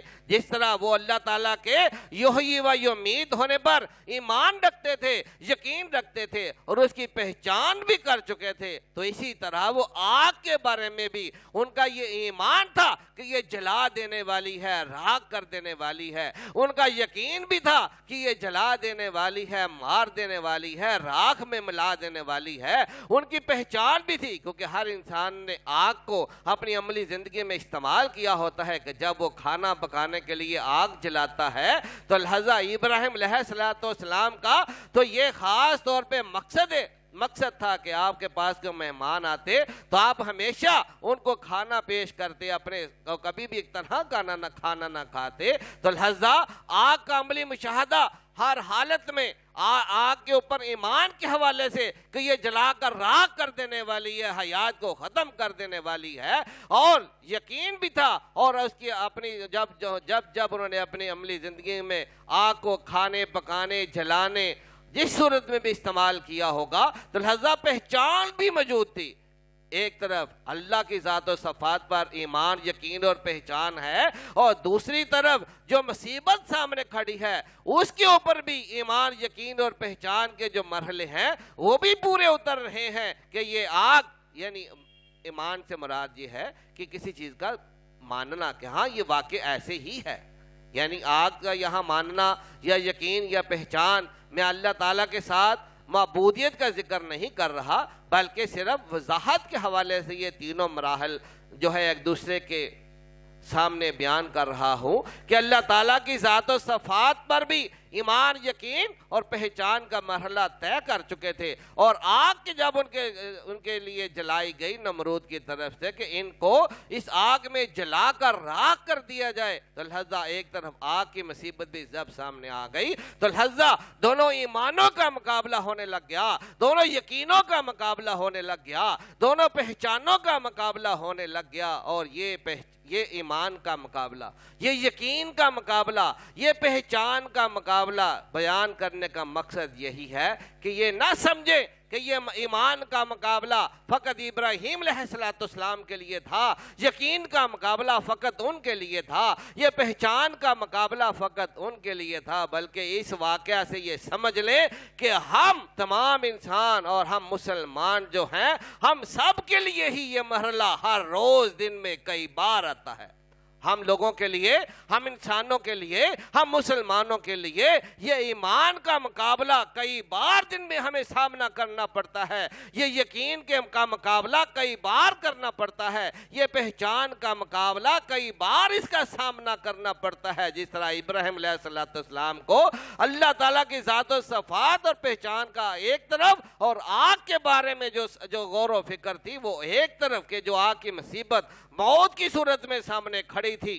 اور ایک طرف اللہ تعالیٰ کی پہچان کہ جس نے اپنے یوہی ہونے کا واضح ایمان، یقین اور پہچان بھی سکھا دیا تھا، تو اللہ پہ اور سامنے اپنے ہاتھوں سے دکھا دیا تھا۔ لہذا اس مقابلے میں جب یہ ایمان، یقین اور پہچان کا مقابلہ ہو رہا ہے تو ابراہیم علیہ السلام اپنے اللہ کے اوپر اپنے ایمان کو ترجیح دے رہے ہیں کہ میرا اللہ جو ہے وہ ایسا یحیی و یمیت ہے کہ وہ فقط انہی صفات کا ہی مالک نہیں ہے، وہ انہی صفات پر ہی قادر نہیں ہے، بلکہ وہ تو کائنات کی ہر ایک چیز پر جو ہے وہ قادر ہے، ہر ایک چیز کے اندر اس کی صفات کا ہی پرتو ہے۔ لہذا جو میرا یحیی و یمیت ہے، جو میرا رب ہے، اس آگ کا رب بھی وہی ہے، اس کائنات کے جلانے والوں کا رب بھی وہی ہے، جن چیزوں کے ذریعے سے آگ جلائی جا رہی ہے ان چیزوں کا رب اور معبود بھی اور مالک بھی میرا یحیی و یمیت رب ہے۔ لہذا اپنے اللہ کے اوپر اپنے ایمان کو پورا رکھا، اپنے یقین کو پورا رکھا، اپنی پہچان کے اوپر جو ہے یقین کو اور اس پہچان کے اوپر اپنے ایمان کو، یعنی جو پہلے میں بتا چکا ہوں کہ ایمان کا درجہ ہر درجے پر ہی رہتا ہے، پہچان تک بھی پہنچ کر، یقین تک بھی پہنچ کر، بلکہ اس سے آگے بھی جو درجے ہیں، لیکن رہتا ایمان ہی ہے، لیکن ابتدا سن کر ایمان، دیکھ کر ایمان اور اپنے اوپر وارد کر کے ایمان، یہ درجے علیحدہ علیحدہ سے ہیں۔ تو لہذا ابراہیم علیہ السلام نے اللہ تعالیٰ کی ذات مبارکہ پر جو ہے اپنے ایمان، یقین اور پہچان کے اوپر جو ہے ثابت قدمی اختیار کی، اس پر اپنا یقین، اس پر اپنے پورے حواس، اس پر اپنی پوری ذات کی توجہ جو ہے وہ اس اپنے سر سے لے کے پاؤں تک کے پورے وجود کو اس ایمان کے سپرد کر دیا، اس یقین کے سپرد کر دیا، اس پہچان کے سپرد کر دیا، اور اس ایمان، یقین اور پہچان نے جس معبود کے ساتھ ان کو جوڑا تھا اس معبود کے سپرد کر دیا کہ میرا جو معبود دائمی اور حقیقی ہے، جو مجھے ایمان عطا کرنے والا، یقین عطا کرنے والا، پہچان عطا کرنے والا ہے، وہ میرے سر سے لے کے پاؤں تک کا وہی معبود بھی ہے اور وہی اس کا حقیقی دائمی مالک و خالق ہے۔ لہذا انہوں نے ایمان، یقین اور پہچان کے حوالے سے سر تپا اپنے وجود کو اپنے مالک حقیقی اور دائمی کے سپرد کیا، اور آگ کے اوپر جو سمجھ بوجھ تھی کہ یہ جلانے والی ہے، مار دینے والی ہے، راکھ میں ملا دینے والی ہے، اس کی پرواہ بھی نہ کی، اس کے خوف سے اپنے آپ کو بالا تر کر لیا کہ میرا مالک جو ہے وہ اس آگ کا بھی مالک ہے، وہ چاہے گا تو مجھے یہ آگ جلا سکتی ہے، وہ نہیں چاہے گا تو میری حیات کا، میرے اس وجود کا اور میرے اس ایمان کا، میرے اس یقین کا، میرے اس پہچان کا، اور میں نے اپنے سر تبا اس وجود ظاہریہ اور وجود باطنیہ کو جو اپنے اللہ تعالیٰ کے سپرد کیا۔ وجود ظاہریہ یہ جسم جو ہمارا مٹی کا بنایا گیا ہے یہ حیات کی صورت میں تھا، اور وجود باطنیہ ان کے ایمان کی صورت میں، ان کے یقین کی صورت میں، ان کے پہچان کی صورت میں تھا۔ لہذا آپ غور کریں کہ اس کے خلاف کچھ ہوتا، کہ اس کے خلاف کچھ ہوتا، اگر آگ جلاتی تو ایمان کا کیا مرحلہ ہوتا؟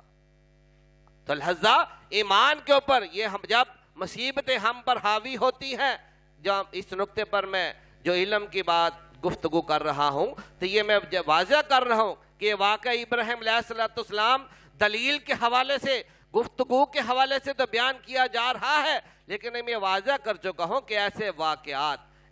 واقعات ہم انسانوں، ہم مسلمانوں پر جو ہے دن میں، ہفتوں میں، مہینوں میں، مختلف صورتوں میں روپ علیحدہ علیحدہ ہوتے ہیں، واقعات علیحدہ علیحدہ ہوتے ہیں، مراحل علیحدہ علیحدہ ہوتے ہیں، لیکن ان کے اندر جو ہے نتیجہ، حقیقت ایک ہی چھپی ہوتی ہے کہ ایک طرف جو ہماری ایمان کا مقابلہ ہے، یقین کا مقابلہ ہے، پہچان کا مقابلہ ہے، اور اپنے اللہ کے سپرد جو ہے اپنے سرتپا وجود کو کرنے کا معاملہ ہے، یا ہم اپنے آپ کو اگر مصیبت کے اوپر، اگر مصیبت کو اپنے پہ غالب کر لیں گے اور اپنے ایمان کو کمزور کر لیں گے، پہچان کو کمزور کر لیں گے۔ یہاں پر اس واقعہ سے یہ بات حقیقی معنوں میں سمجھیں کہ اگر یہ ابراہیم کا ایمان تھا، یہ ابراہیم علیہ السلام کا یقین تھا، ابراہیم علیہ السلام کے اللہ تعالیٰ کی پہچان پر یہ استقامت تھی کہ جس کو جب اللہ تعالیٰ نے دیکھا کہ میرا یہ بندہ یہ جانتا ہے کہ یہ وجود ظاہریہ، یہ مٹی کا وجود جو ہے اس آگ کے سامنے حقیقتاً جو ہے، جو عملی مشاہدہ تھا آگ کے بارے میں کہ آگ جو ہے واقعی اس وجود خاکی کو، وجود ظاہری کو جلانے کا اختیار رکھتی ہے، نہ صرف اور حیات کے مٹانے کا اختیار رکھتی ہے بلکہ وجود ظاہریہ کو راکھ تک میں ملانے کا اختیار رکھتی ہے۔ لیکن انہوں نے اللہ تعالیٰ کے اختیار کو جو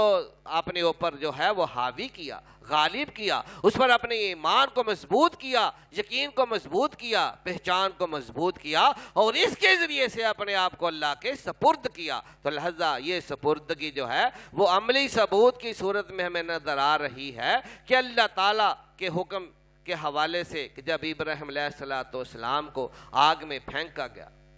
آگ میں پھینک دیا گیا، تو لہذا اللہ تعالیٰ کی طرف سے حکم نازل ہوا کہ آگ تو سلامتی والی بن جائے ابراہیم علیہ السلام پر۔ لہذا اللہ تعالیٰ نے آگ کی فطرت ہی بدل دی، آگ کی جو ہے جو جلانے کی جو حالت تھی وہ بدل دی، جو مارنے کی، جو حیات کو نقصان پہنچانے کی حالت تھی وہ اس کا اختیار ختم کر دیا، اور جو جسم کو مٹانے کا اختیار تھا وہ اختیار ختم کر دیا، اور جو ہے کلہم اس کے لیے جو ہے حکم نازل کر دیا کہ آگ تو سلامتی والی بن جائے ابراہیم علیہ السلام پر۔ تو لہذا آگ جلانے کا اختیار رکھنے کے باوجود جو ہے اللہ کے حکم کے سامنے سلامتی والی بن گئی، نہ جلا سکی، نہ وجود حیات کو ختم کر سکی، نہ وجود کو ختم کر سکی، اور سلامتی والی بن گئی۔ تو لہذا اس مرحلے پر یہ میں نے بار بار واضح کر رہا ہوں کہ اس علم کے مرحلے پر، اس ایمان کے کمپٹیشن پر یہ ہر کوئی، آپ تمام حاضرین، ناظرین، سامعین جو ہے یہ سبق سیکھیں، اس کو اپنے اوپر پکا کریں۔ اگر یہ آپ پکا کر لیں گے تو ایک علم کا مرحلہ، جس طرح ابراہیم علیہ السلام نے اللہ کی یہ صفات جو پہچانی اور اسی کے ذریعے سے بس پہچان لیا کہ میرا جو یحیی و یمیت رب ہے وہی کائنات کے ہر ایک چیز کا مالک و خالق ہے، جس چیز کے اندر بھی جو بھی صفات ہیں، جو بھی ہے وہ اسی یحیی و یمیت رب کی ہی ملکیت میں ہے، اسی کے حکم کے اندر ہے، اس کے اختیار کے اندر ہے، یہ اسی کی ذات کی صفات ہے۔ تو لہذا جو میرا رب ہے وہ آگ کا بھی رب ہے، جس پر ایمان رکھتا ہوں، یقین رکھتا ہوں، جس کی میں پہچان رکھتا ہوں، لہذا وہ اس آگ کا مالک اور رب بھی وہی ہے۔ تو لہذا اگر وہ چاہے گا تو اس مصیبت کو، اس آگ کو میرے اوپر جو ہے میری ایمان، یقین اور پہچان، اور جو میں نے اپنے آپ کو اپنے معبود کے سپرد کیا ہے وہ میری حفاظت چاہے گا تو وہ ضرور کرے گا۔ اور یہ یقین جو ہے ابراہیم علیہ السلام کا کہ یقین جو ہے، اور جس طرح کے بقول ہمارے اسلامی شاعر علامہ اقبال کے کہ اگر ابراہیم علیہ السلام کا یقین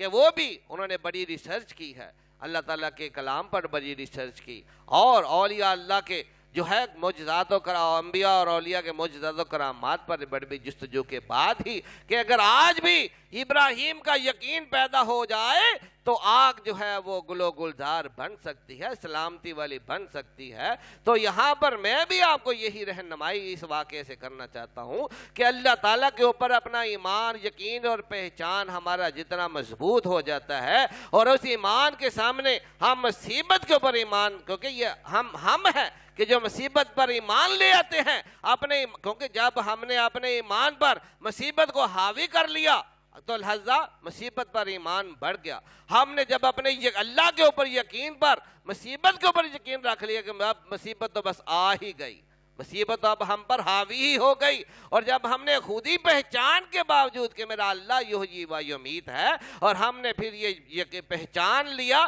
کہ یہ آگ اگرچہ آپ بس یہ آگ تو جلانے والی ہے، یہ تو ہمیں بس جلا کر ہی چھوڑے گی، اب ہمارے بچاؤ کا کوئی ذریعہ نہیں ہے، تو لہذا یہ ہمارے ایمان کی، یقین کی، پہچان کی کمزوری ہے کہ ہم مصیبت کے اوپر ایمان زیادہ لے آتے ہیں، مصیبت کے اوپر یقین زیادہ کر لیتے ہیں، اور مصیبت کی پہچان جو ہے وہ اپنی پہچان کے اوپر حاوی کر لیتے ہیں، اور جس کے نتیجے میں ہمارا اللہ تعالیٰ سے تعلق جو ہے وہ کمزور پڑتا ہے، اور مصیبت جو ہم پر حاوی ہوتی ہے۔ یہاں پر شیطان مردود جو ہے وہ ہمارے نفس کا جو ہے اور ہماری نفس کی کمزوریوں کا فائدہ اٹھا کر ہم پر حملہ کر کے ہمارے ایمان، یقین اور پہچان کو مزید حملہ کر کے کمزور کرتا ہے۔ تو لہذا مرحلہ یہ ہو تو اس حوالے سے یہ یاد رکھیں کہ جو ہمارا رب ہے مصیبت کے اوپر بھی جو ہے قادر رب جو ہے وہی ہے، وہ چاہے تو اس کی مرضی کے بغیر جو ہے کسی صورت میں، بلکہ حضور سیدنا غوث اعظم جو ہے اپنی ایک نصیحت میں بڑی واضح دلیل کے ساتھ ذکر فرماتے ہیں کہ جب یہ حدیث مبارکہ میں بھی واضح اس کا رہنمائی موجود ہے کہ جب مومن پل صراط سے گزرے گا تو جہنم کی آگ چیخ کر کہے گی کہ اے مومن تو جلدی سے گزر جا، اے مومن تو جلدی سے گزر جا کہ تیرے نور سے میری آگ کے شعلے بجھ رہے ہیں، میں یعنی الٹا جلنے لگ گئی ہوں۔ مومن کا نور جو ہے وہ الٹا نارے جہنم کو، دوزخ کی آگ کو بجھانے اور جلانے پر جب اختیار رکھتا ہے، تو حضور سیدنا غوث اعظم اسی دلیل کو دنیا کے حوالے سے ہمیں رہنمائی کرتے ہوئے نظر آتے ہیں کہ اہل ایمان، اے اللہ کے اوپر ایمان رکھنے والوں، یقین رکھنے والوں، پہچان رکھنے والوں، کہ جب مومن کا نور جو ہے، وہ نور کون سا ہے؟ وہ اس نے کو آخرت میں نہیں پیدا کیا، وہ نور کو پل صراط میں نہیں پیدا ہوا، وہ نور مرنے کے بعد نہیں پیدا ہوا، وہ قبر میں یا حشر میں یا پل صراط میں نہیں پیدا ہوا، وہ نور تو مومن نے اپنی زندگی میں پیدا کیا، وہ نور تو مومن کے اندر اللہ کے نور اور ذکر سے پیدا ہوا۔ تو لہذا وہ نور جو ہے محفوظ تھا، وہ نور وہاں پر نہیں پیدا ہوا بلکہ اللہ کے ذکر سے، جس طرح ہم کلمہ طیبہ کا ذکر کرتے ہیں تو یہ ہمارے اندر نور جمع ہو رہا ہے، یہ نور ایسا نور ہے جو کبھی نہ ختم ہونے والا ہے۔ تو حضور سیدنا غوث اعظم اس جو ہے عملی رہنمائی میں ہمیں یہ رہنمائی کرتے ہیں کہ جب مومن کا وہ نور جو اس کے اندر دنیا میں پیدا ہوا، اللہ کے ذکر سے، کلمہ طیبہ کے ذکر سے، جو ہے اللہ تعالیٰ کی عبادت سے، جو اللہ تعالیٰ کے اوپر ایمان سے، یقین سے، پہچان کے درجے پر جا کر اس نے جب اللہ تعالیٰ کا کلمہ طیبہ پڑھا، تو لہذا وہ نور جو ہے جب جہنم کی آگ کو بجھا سکتا ہے تو دنیا کی مصیبت تو اس کے سامنے کچھ بھی نہیں ہے۔ لا الہ الا اللہ محمد رسول اللہ، لا الہ الا اللہ محمد رسول اللہ، لا الہ الا اللہ محمد رسول اللہ، آمین صلی اللہ علیہ وآلہ وبارک وسلم۔ لہذا کہ اسی حوالے سے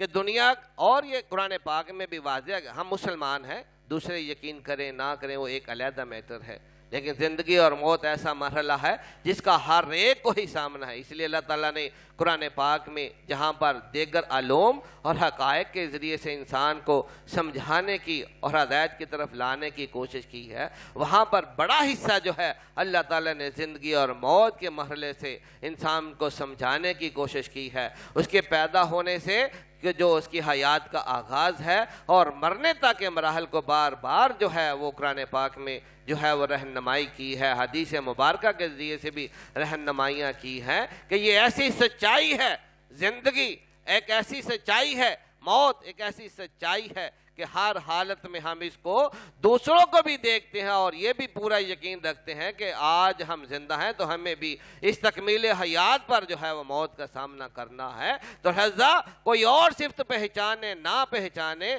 یہ ایسی صفت ہے کہ جو ہمارے پہ وارد ہوتی ہے اور ہم دوسروں پہ بھی وارد ہوتے ہوئے اس کو دیکھتے ہیں اور اس کو ماننے اور پہچانے، چاہے کوئی کسی مذہب پر ایمان رکھے یا نہ رکھے، چاہے وہ مسلمان ہیں، اہل کتاب ہیں، مشرکین ہیں، کمیونزم میں ہیں، کسی بھی نظام میں ہے، لیکن وہ پیدائش کے نظام کو اور موت کے نظام کو مانے بغیر کوئی بھی نہیں رہ سکتا ہے کہ کوئی ہے جو اس دنیا میں پیدا کرنے والا ہے، اور کوئی ہے کہ میڈیکل کی جتنی مرضی جدت ہو جائے، اگر کوئی اسپیشلسٹ ڈاکٹر بھی ہے کہ جو تمام بیماریوں کا اسپیشلسٹ بھی ہے، لیکن اس کا بھی پکا یقین ہے کہ جب میرے اوپر مرض الموت وارد ہونا ہے تو اس بیماری کا کوئی علاج نہیں ہونا، جب میرے اوپر مرض الموت وارد ہونا ہے اور اس کے نتیجے میں موت آنی ہے تو اس کو کوئی دوائی، کوئی ڈاکٹر، کوئی انجیکشن اور کوئی کسی قسم کا حربہ جو ہے وہ موت کو نہیں روک سکتا۔ تو لہذا کسی بھی درجے میں چلے جائیں، کسی مذہب کے اندر چلے جائیں، کسی عقیدے کے اندر چلے جائیں، کوئی کسی مذہب پر عقیدہ رکھتا ہو نہ رکھتا ہو، لیکن زندگی اور موت کے اوپر ہر ایک کا عقیدہ ہے ہی۔ تو لہذا اسی عقیدے سے اللہ تعالیٰ بار بار ہمیں یقین جو ہے رہنمائی کرتا ہے کہ اسی کے ذریعے سے اپنے معبود کو پہچانو کہ کون ہے جو تمہیں تیری مرضی کے بغیر دنیا میں لاتا ہے، اور کون ہے جو تیرے چاہنے نہ چاہنے کے باوجود جو ہے تجھے اس دنیا سے لے جاتا ہے۔ تو لہذا یہ ایمان کا مرحلہ جو ہے کہ یہاں پر اللہ تعالیٰ نے آگ کو سلامتی والی بنا دیا، اور اسی طرح مزید کہ ابراہیم علیہ السلام کو جب حضرت ابراہیم علیہ السلام کے متعلق خواب میں بار بار دکھایا گیا کہ وہ ابراہیم علیہ السلام کو اللہ کے حکم پر قربانی کر رہے ہیں، تو لہذا یہاں پر جب مختصر بات، کیونکہ میں واقعات کو شارٹ کر رہا ہوں، صرف علمی اور جو ہمارے لیے سمجھ کا معاملہ ہے، جس پر ہمیں نقطہ رکھنا ہے، جس پر ہم نے گھیرا باندھنی ہے، جس پر ہم نے اپنے عقل کے اس مرحلے پر ایک کیل ٹھونک کر اس نقطے پر غور و فکر کرنی ہے۔ تو لہذا جب ابراہیم علیہ السلام کو آپ غور کریں کہ اللہ تعالیٰ کہ جس صفت کے ذریعے سے انہوں نے پہچانا، ایمان لائے، یقین کیا کہ اللہ تعالیٰ ان کو اس صفت کے اعلیٰ درجوں تک پہنچا رہا ہے، کہ انہوں نے اپنی ذات کے اوپر کے ذریعے سے بھی اللہ تعالیٰ کو پہچان لیا کہ میرے ایمان، میرے یقین اور میری پہچان جو اللہ تعالیٰ نے مجھے باطن کے حوالے سے میرے قلب کو، میرے ظاہر و باطن کو کروائی ہے، اس معبود نے مجھے آگ سے بھی بچا لیا ہے، اور آگ کو بلکہ آگ کی صفات کو بدل دیا ہے کہ وہ جلانے والی جو ہے وہ سلامتی والی بنا دی ہے۔ اسی طرح ابراہیم علیہ السلام کے لیے اللہ تعالیٰ مزید اپنی صفات کے اگلے مراحل میں جو ہے ابراہیم علیہ السلام کو خواب میں دکھایا جا رہا ہے کہ وہ اپنے بیٹے اسماعیل علیہ السلام کو ذبح کر رہے ہیں، اور جب اللہ تعالیٰ کے اس حکم کو پہچانا اور اس پر پھر اپنے ایمان کو مزید مضبوط کیا، اپنے ایمان کو پرکھا کہ میرا ایمان اس کے یحیی و یمیت ہونے پر، کہ وہ یحیی و یمیت جو ہے وہ مجھے خواب میں دکھا رہا ہے کہ میں اسماعیل علیہ السلام کو ذبح کروں، یعنی مار دوں۔ تو لہذا اس حوالے سے ابراہیم علیہ السلام کہ جب پرندوں کا ذبح کرنا آسان تھا،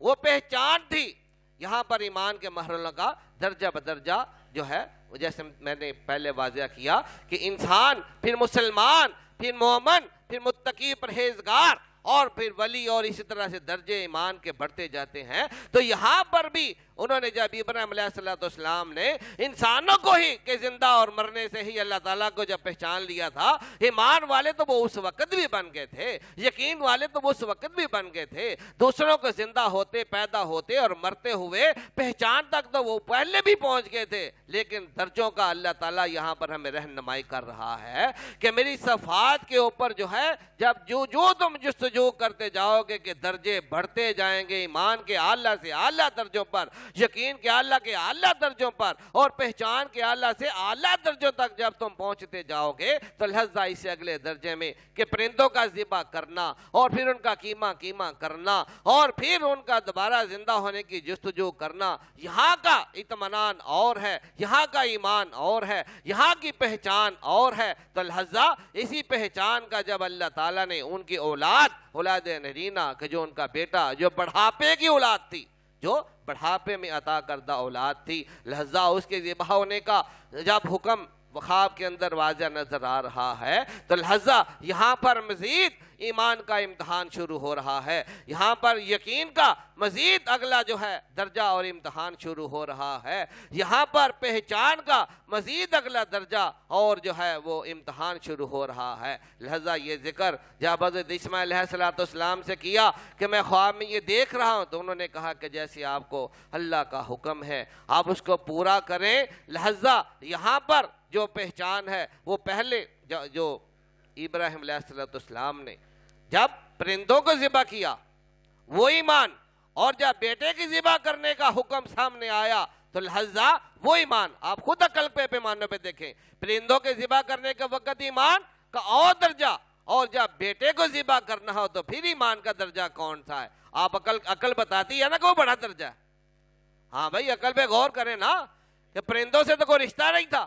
بھائی، پرندے ذبح ہو کے نہ بھی زندہ ہوتے، پرندے ذبح ہو کر نہ بھی زندہ ہوتے تو قلب کو ٹھیس تو نہیں نہ پہنچنی تھی، لیکن رشتوں کا تعلق جو ہے کہ ایک رشتہ اتنا قریبی تعلق، لیکن اللہ تعالیٰ تو پہچان، اللہ تعالیٰ تو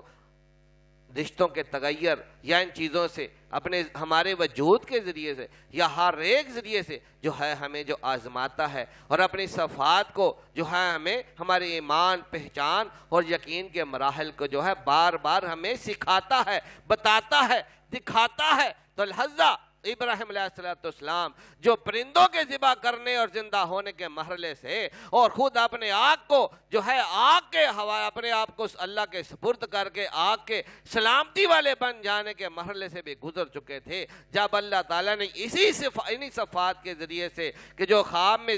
دکھایا گیا کہ اسماعیل علیہ السلام کو ذبح کر رہے ہیں، یعنی ذبح کرنا تو ایک عمل ہے، حقیقت میں تو یہی تھا کہ وہ قربانی کر رہے ہیں، اور قربانی سے بھی اگلے لفظ لے جائیں کہ وہ ابراہیم علیہ السلام کو اپنے ہاتھوں سے موت کی طرف لا رہے ہیں، موت دے رہے ہیں، کہ ابراہیم علیہ السلام جو ہے اپنے بیٹے کو اپنے ہاتھوں سے ذبح کرتے ہوئے، قربان کرتے ہوئے موت کے سپرد کر رہے ہیں۔ تو لہذا اللہ تعالیٰ کی وہی امید کی صفت جو ہے وہ وارد ہو رہی ہے۔ تو لہذا ابراہیم علیہ السلام جو ہے اس خواب کو ایک بار اور جب بار بار دیکھنے پر یقین ہو گیا کہ یہ من جانب اللہ رہنمائی ہے، یہ من جانب اللہ حکم ہے، تو بیٹے پہ واضح کیا، بیٹے نے بھی اس کا اتباع کیا کہ میرے باپ جو ہیں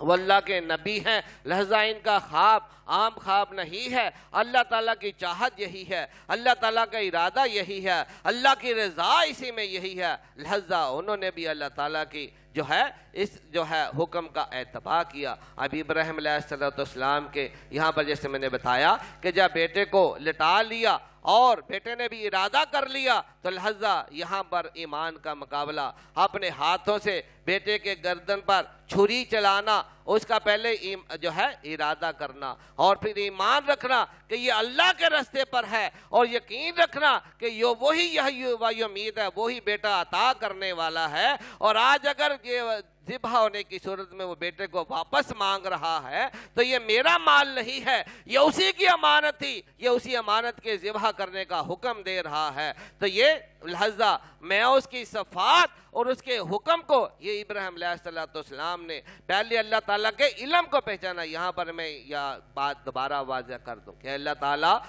کی پہچان میں ابراہیم علیہ السلام نے یہی وہی امید سے جب اللہ تعالیٰ کو مزید پہچاننا اور پرندوں کے ذبح کرنے سے اپنے ایمان، یقین اور پہچان کو مضبوط کیا، اور خود جب آگ میں پھینکے جانے سے اللہ تعالیٰ کے علم کو انتہا تک پہچان لیا، تو تب اللہ تعالیٰ نے ان کو پھر حکم وارد کیا، ان کی شریعت ہر نبی کے اوپر جو ہے علم بھی عطا ہوتا رہا ہے اور حکم کی صورت میں آزمائش بھی ہوتی رہی ہے۔ تو لہذا ابراہیم علیہ السلام کو جو خواب میں دکھایا جا رہا تھا وہ حقیقتاً ان کی شریعت تھی، وہ حقیقتاً ان کا علم تھا کہ جو کہا کہ ہر جو ہے جس طرح میں پہلے واضح کر چکا ہوں کہ جو علم اور حکم ہے یہ ایک دوسرے سے جدا نہیں ہے۔ اگر علم موجود ہے تو جو ہے حکم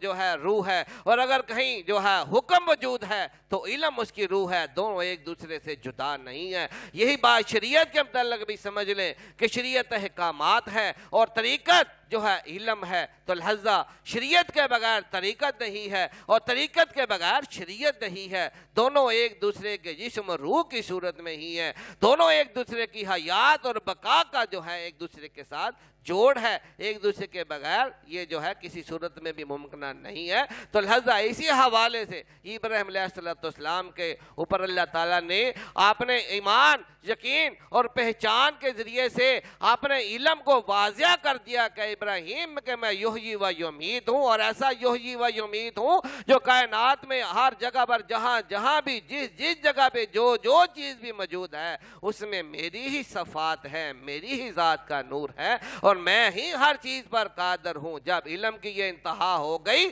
تو لہذا حکم وارد ہوا، اس طرح میں نے بتایا کہ کہیں پہچان سے ایمان اور کہیں ایمان سے پہچان، اور اسی طرح کبھی حکم سے انسان جو ہے وہ علم کو حاصل کرتا ہے اور کہیں علم سے جو ہے وہ حکم تک پہنچتا ہے۔ دونوں لا الہ الا اللہ محمد رسول اللہ، لا الہ الا اللہ محمد رسول اللہ، لا الہ الا اللہ محمد رسول اللہ، آمین صلی اللہ علیہ وآلہ وبارک وسلم۔ بس گفتگو تکمیل کے مراحل تک پہنچ رہی ہے کہ یہاں پر آپ خود ہی تمام حاضرین ناظرین سامعین اپنے اندر سے جواب دیں کہ ابراہیم علیہ السلام کو ایمان، یقین اور پہچان کی صورت میں اللہ تعالیٰ نے آپ نے جس صفات کے جو ہے وہ مرحلے سے گزارا، جس علم کی پہچان کروائی، جس علم کی پہچان کو کر کے وہ اللہ کی طرف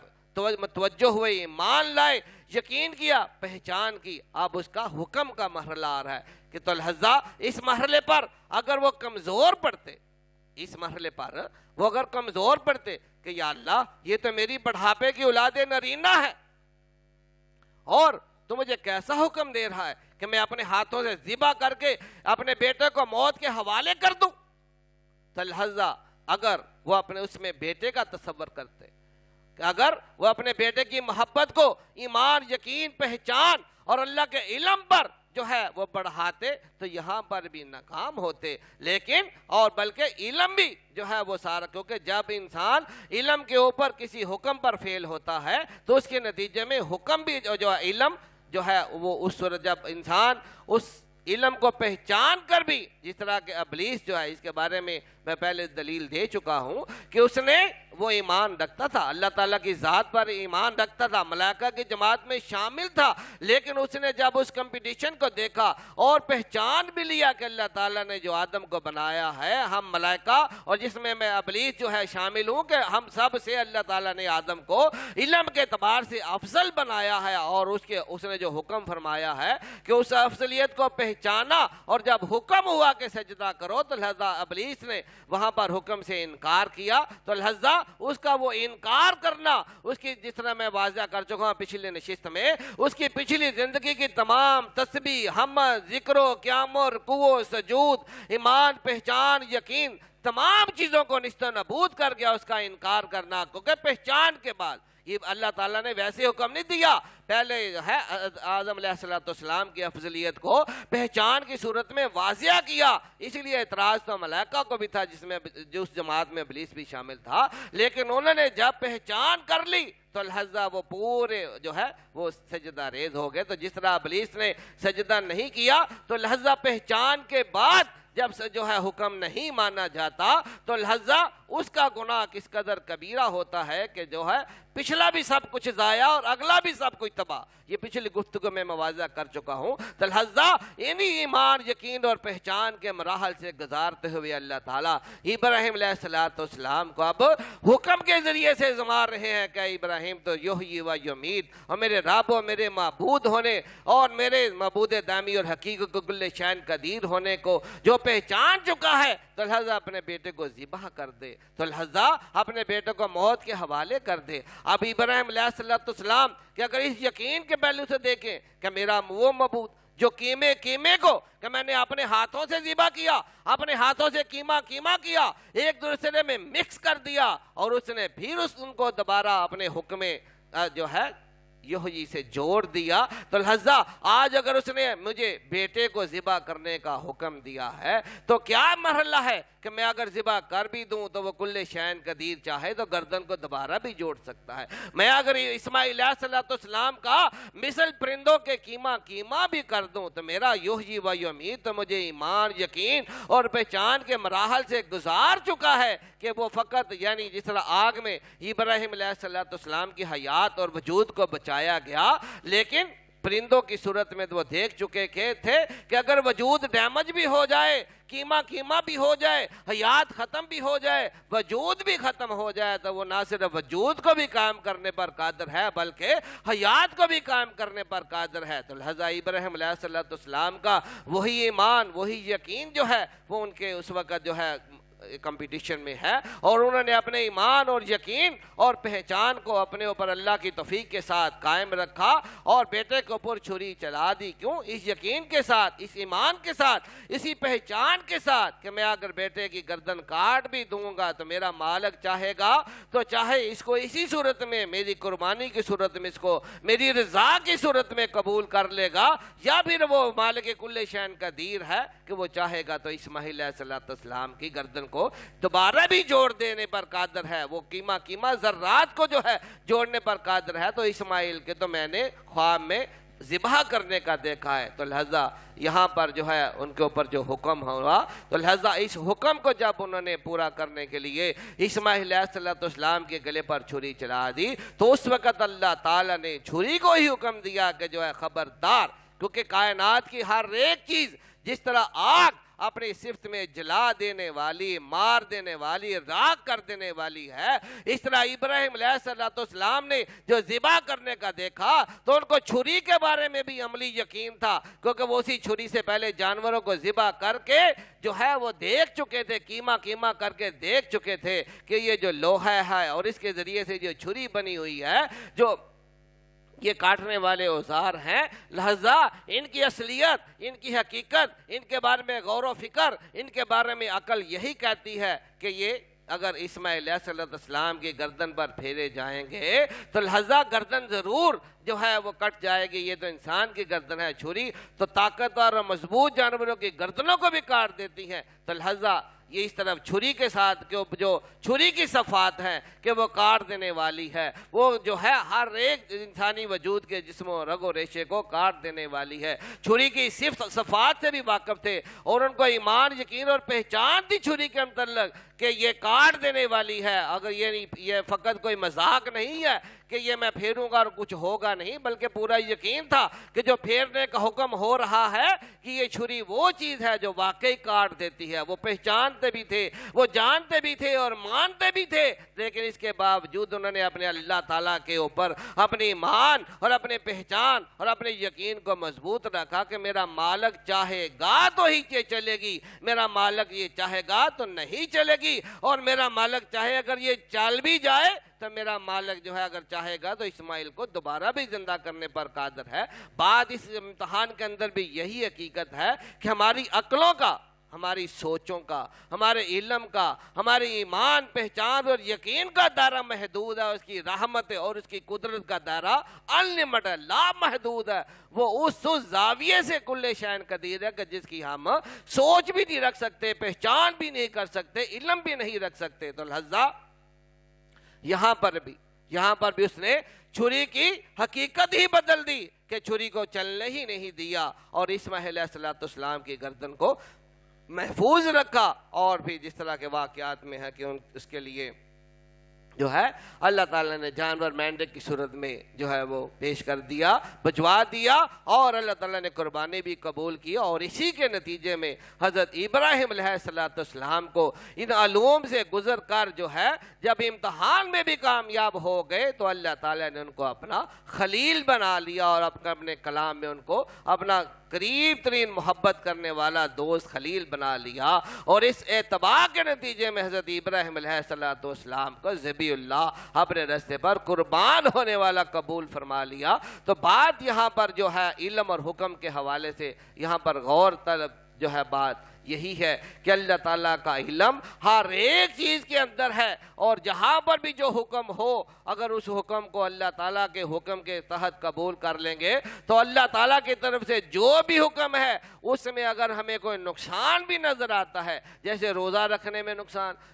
جیسے اللہ کے راستے میں مال خرچ کرنے میں نقصان، اور اسی طرح مختلف جو شیطان کے وسواس ہوتے ہیں، نفس کے حملے ہوتے ہیں کہ یہ مال خرچ کر دیا تو پتہ نہیں واپس ملے گا کہ نہیں ملے گا،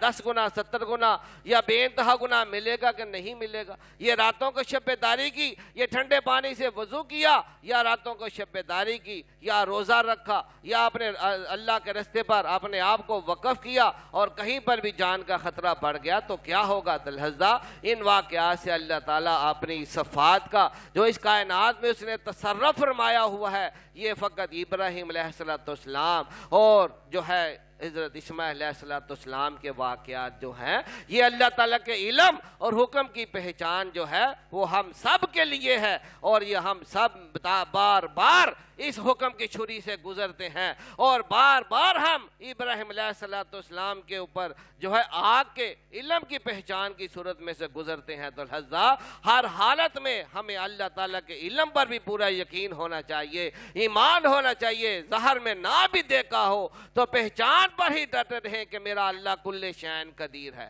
وہ ہر چیز پر قادر ہے، وہ ہر چیز کی قدرت رکھتا ہے۔ اور جس طرح کہ میں نے بتایا کہ حضور غوث پاک نے جو نشاندہی اور بڑی پیاری بڑی مضبوط رہنمائی فرما دی کہ اللہ تعالیٰ فرماتا ہے کہ جو آخرت کا عذاب ہے وہی عذاب اکبر ہے، اور آخرت کے عذابوں میں جو اللہ تعالیٰ سب سے بڑی کھول کر جو دلیلیں بیان کر رہا ہے وہ نار جہنم کی ہے۔ تو لہذا جب مومن کے نور سے جو اس نے دنیا میں اپنے اللہ کا جو ہے ذکر کیا، اور کلمہ طیبہ جو کہ افضل الذکر ہے، جس میں اللہ کا افضل اور اس کے محبوب کا بلند ترین ذکر موجود ہے، تو لہذا اس کلمے کے ذریعے سے جو ہمارے اندر نور پیدا ہوگا تو اسی سے اندازہ کر لیں کہ یہ مصیبت کی چھولے، یہ مصیبت کی چھریاں ہمارے اوپر اگر آئیں گی تو اللہ کے حکم سے یہ چھریاں چلنے نہیں پائیں گی۔ یہ ہمارا خوف ہے کہ جو جب چھری گلے پہ آئے، جب آگ سامنے جلا دی جائے، مصیبت کی آگ نظر آتی ہے یا مصیبت کی چھری گلے کے قریب نظر آتی ہے تو ہمارا ایمان جو ہے کمزور پڑ جاتا ہے، ہمارا یقین کمزور پڑ جاتا ہے، ہماری پہچان کمزور پڑ جاتی ہے، اور ہم اپنے اوپر اپنے معبود کے نور کو غالب کرنے کی بجائے مصیبت کے شعلوں کو غالب کر لیتے ہیں، اور اس طرح مصیبت ہمیں ہڑپ کر لیتی ہے۔ لیکن اگر ہم اپنے اللہ کے ساتھ اپنے ایمان، یقین اور پہچان کے کنیکشن کو جوڑے تو لہذا یہ اللہ تعالیٰ کی صفات کے ساتھ جو پہچان ہے، یہ اللہ تعالیٰ کے بارگاہ میں جو ہم قیام کرتے ہیں، یہ رکوع کرتے ہیں، یہ جو سجدے کرتے ہیں، یہ ابتدا شریعت میں یہ حکم ہے، یہ حکم جو ہے ہمیں حاکم کے ساتھ جوڑتا ہے، اور اسی طرح جب یہ سجدے ایمان، یقین اور پہچان اور علم کے ساتھ کیے جاتے ہیں تو یہ اللہ تعالیٰ کی صفات کے ساتھ ہمیں جوڑ دیتے ہیں۔ ہمارا کنیکشن قیام کرتے ہی، ذکر کرتے ہی، قیام کرتے ہی، رکوع کرتے ہی، سجدہ کرتے ہی جو ہے وہ اللہ کی صفات کے ساتھ ہمارا کنیکشن جڑ جاتا ہے کہ جو اللہ تعالیٰ یحیی و یمیت ہے، اور اس نے جو یحیی کی صفت ہمارے اندر رکھی ہے، وہ یمیت کی صفت ہمارے اندر رکھی ہے، لہذا جو ہی ہم اللہ کا ذکر کرتے ہیں تو اللہ تعالیٰ کی تمام صفات، جب ہم کلمہ طیبہ کا ذکر کرتے ہیں تو اس میں اللہ نے کے ذریعے سے اللہ تعالیٰ نے جن اپنے خاص طور پر 99 ناموں کا جو ذکر کیا ہے تو اللہ تعالیٰ کی ساری صفات کا کنیکشن جو ہے ہمارے ساتھ جڑ جاتا ہے۔ اگر زبان سے کریں تو زبان سے جڑ جاتا ہے، زبان اور دل سے کریں تو زبان اور دل کے ساتھ جڑ جاتا ہے، اور اگر سر تپا ظاہر و باطن پورے وجود کے ساتھ کریں تو اللہ تعالیٰ کی تمام صفات کا جو ہے اور جو جوڑ کنیکشن ہماری ذات کے ساتھ جڑ جاتا ہے، اور نبی کریم صلی اللہ علیہ وسلم کی صفات و مقامات کا کنیکشن ہمارے وجود کے ساتھ جڑ جاتا ہے جب ہم آپ کے اتباع میں یہ سارا کچھ کرتے ہیں۔ تو لہذا علم اور حکم جو ہے یہ اس حوالے سے جو ہے لازم و ملزوم ہے، انہی کے ذریعے سے یہی ان کو ایمان، یقین اور پہچان، یہ بھی سارے جو ہے علم اور حکم کے درجے ہیں، کہیں ایمان کو پہچان کے ذریعے سے، کہیں پر حکم کے ذریعے سے، یقین کو کبھی علم کے ذریعے سے، کبھی حکم کے ذریعے سے، اور اسی طرح جو ہے پہچان کو بھی جو ہے کبھی علم کے ذریعے سے اور کبھی حکم کے ذریعے سے پرکھا اور آزمایا جاتا ہے۔ اور اہل کلمہ کے لیے، اہل ایمان کے لیے لازم و ملزوم ہے کہ وہ کلمہ فقط جو صرف کلمے کا ہی علم رکھتا ہے، جس کو کلمے کے علاوہ باقی شریعت کے احکامات یا دیگر اعمال صالحہ کا اتنا زیادہ علم بھی نہیں، اگر علم ہے تو عمل نہیں، لیکن اگر وہ لا الہ الا اللہ پڑھ رہا ہے تو لہذا وہ جان لے کہ وہ الا اللہ میں اللہ کی پوری صفات پر ایمان رکھتا ہے، پورا یقین رکھنا چاہیے، پوری پہچان رکھنی چاہیے کہ میرا اللہ وہ ہے۔ اگر پوری صفات کا ذکر نہ بھی ہو سکے تو فقط اتنا ہی کافی ہے کہ میرا اللہ ہر چیز پر قادر ہے۔ جب ہم یہ کہتے ہیں نا کہ ان اللہ علی کل شیء قدیر، کہ اللہ تعالیٰ ہر چیز پر قادر ہے، تو لہذا تمام صفات جو ہے وہ خود بخود الا اللہ کے اندر آ جاتی ہیں۔ اور محمد الرسول اللہ صلی اللہ علیہ وآلہ وسلم جو ہے کہ آپ کے ذریعے سے کہ آپ تمام احکامات کے جو ہے وہ عالم بھی ہیں اور عامل بھی ہیں اور ان میں کامل بھی ہیں، تو لہذا آپ کے ساتھ جو محبت ہے، آپ کے اسم مبارک کا جو ذکر ہے جو ہے وہ ہمارے اندر علم اور عمل اور جو ہے حکم کی پابندی جو ہے ہمارے اوپر وارد ہوتی ہے، اس کا نور ہم پر جو ہے طاری ہوتا ہے، اس کی قربت اور اس کی توفیق جو ہے ہم پر وارد ہوتی ہے۔ لہذا کلمہ طیبہ کا ذکر جو ہے وہ ہمارے اندر جو ہے وہ ایمان، یقین اور پہچان کے اعلیٰ درجوں کو اور نور کے ان درجوں کو پیدا کرتا ہے۔ اگر یہ کلمہ طیبہ کے نور کا درجہ ہمارے اندر مضبوطی کے ساتھ، جس طرح کے زبان کے ذکر اور دل کے یقین کے ساتھ پیدا ہو جائے، تو کوئی مصیبت کی آگ بھی ہمیں جلا نہیں سکتی۔ ہر مصیبت کی آگ نظر ضرور آئے گی، اس کی تپش جو ہے محسوس ضرور ہوگی، لیکن یہ یقین ہو کہ میرے اندر، میری زبان پر کلمہ طیبہ ہے، میرے دل سے کلمہ طیبہ کی پوری جو ہے وہ یقین ہے، میرے سر تبا پورے وجود کے اندر کلمہ طیبہ کا ذکر اور ایمان و یقین اور پہچان دوڑ رہی ہے، تو کوئی بڑی سے بڑی مصیبت کی آگ بھی جو ہے، جو وہ نارے نمرود ہو یا وہ نارے جہنم ہو یا دنیا کی مصیبت کسی بھی آگ کی صورت میں ہو یا کسی بھی چھری کی صورت میں ہو، تو لہذا کل اس نور کے سامنے جو ہے نہ کوئی کسی صورت میں، چاہے وہ چھری ہو، چاہے وہ آگ ہو، یا کسی بھی صورت میں بلا و مصیبت ہو اور کسی بھی صورت میں دشمن اور شر ہو، وہ کچھ بھی نہیں بگاڑ سکتا اللہ تعالیٰ۔ اس لیے کلمہ طیبہ کے حوالے سے اتنا بڑا اللہ تعالیٰ کھول کے بیان کر رہا ہے کہ کلمہ طیبہ کی مثال، اے محبوب کیا آپ نے نہیں دیکھا کہ میں نے تو آپ کو دکھا دیا ہے کہ کلمہ طیبہ کہنے میں 24 حرف ہیں، لیکن عمل میں نے آپ کو دکھا دیا ہے کہ اس کی مثال، خالی مثال ہی نہیں، اللہ تعالیٰ نے وہ نور کا درخت جو ہے اپنے، کیونکہ اللہ تعالیٰ نے کہا الم تری کیف جو ہے کہ آقا محبوب کیا آپ نے نہیں دیکھا، الم تری کیف ضرب ام لم تری کیف ضرب اللہ، کیا محبوب کہ کیا آپ نے نہیں دیکھا، یعنی دیکھے ہوئے کو بیان کیا ہے، خالی کوئی یعنی نقشہ نہیں کھینچا،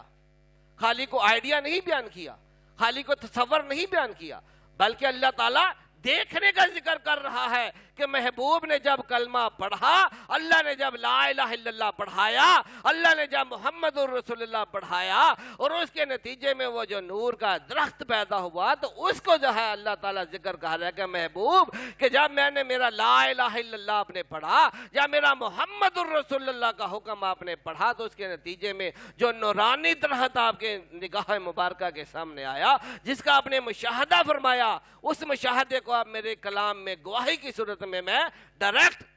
جو ہے میں کلمے کو ڈائریکٹ نہیں بیان کر رہا، اللہ تعالیٰ علم ترى کیفا جو ہے اس کا جو ہے لفظ بیان کرنے کے بغیر بھی کلمہ طیبہ کی مثل بیان کر سکتا تھا، لیکن اللہ تعالیٰ نے محبوب کے مشاہدے کو بیان کیا، محبوب کی گواہی کو بیان کیا، محبوب کے عمل کو جو ہے اس صورت میں کہ آئندہ آنے والے بھی جو کلمہ طیبہ کو آپ کے اتباع میں ذکر کریں گے، لہذا ان کا کلمہ طیبہ بھی ایسے نورانی درختوں کی صورت میں کہ جس طرح جن کی جڑیں زمین کے اندر جو ہے مضبوط گہرائی تک کہ جس کو کوئی ہلا ہی نہ سکے، اور جس کی شاخیں آسمانوں تک، اور جو ہر لمحے پھل دیتا ہے کہ بہار ہو کہ خزاں، چاہے بہار ہو چاہے خزاں ہو، یہ کبھی نہ جو ہے اس خزاں کا شکار ہونے والا یہ درخت نہیں ہے۔ یہ کلمہ طیبہ جو ہے ہر لمحے پھل دینے والا ہے، کسی چیز کا موسم ہو نہ ہو، اور اس کی دلیل یہی ہے کہ کوئی چیز مقدر میں ہو نہ ہو، کوئی مصیبت چاہے مقدر کی طرف سے ہو،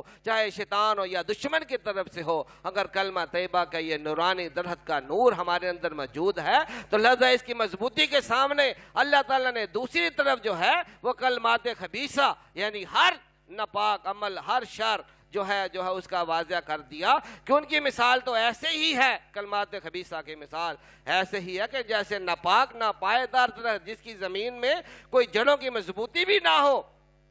اور جس کی کوئی اوپر بلندی بھی نہ ہو، یعنی جتنی اللہ تعالیٰ نے اونچائی اور بڑھائی اور برکت کلمہ طیبہ کی بیان کی ہے، اس کے نتیجے میں کلمات خبیثہ کے حوالے سے جو توازن بتایا ہے اس توازن پر غور کریں تو کوئی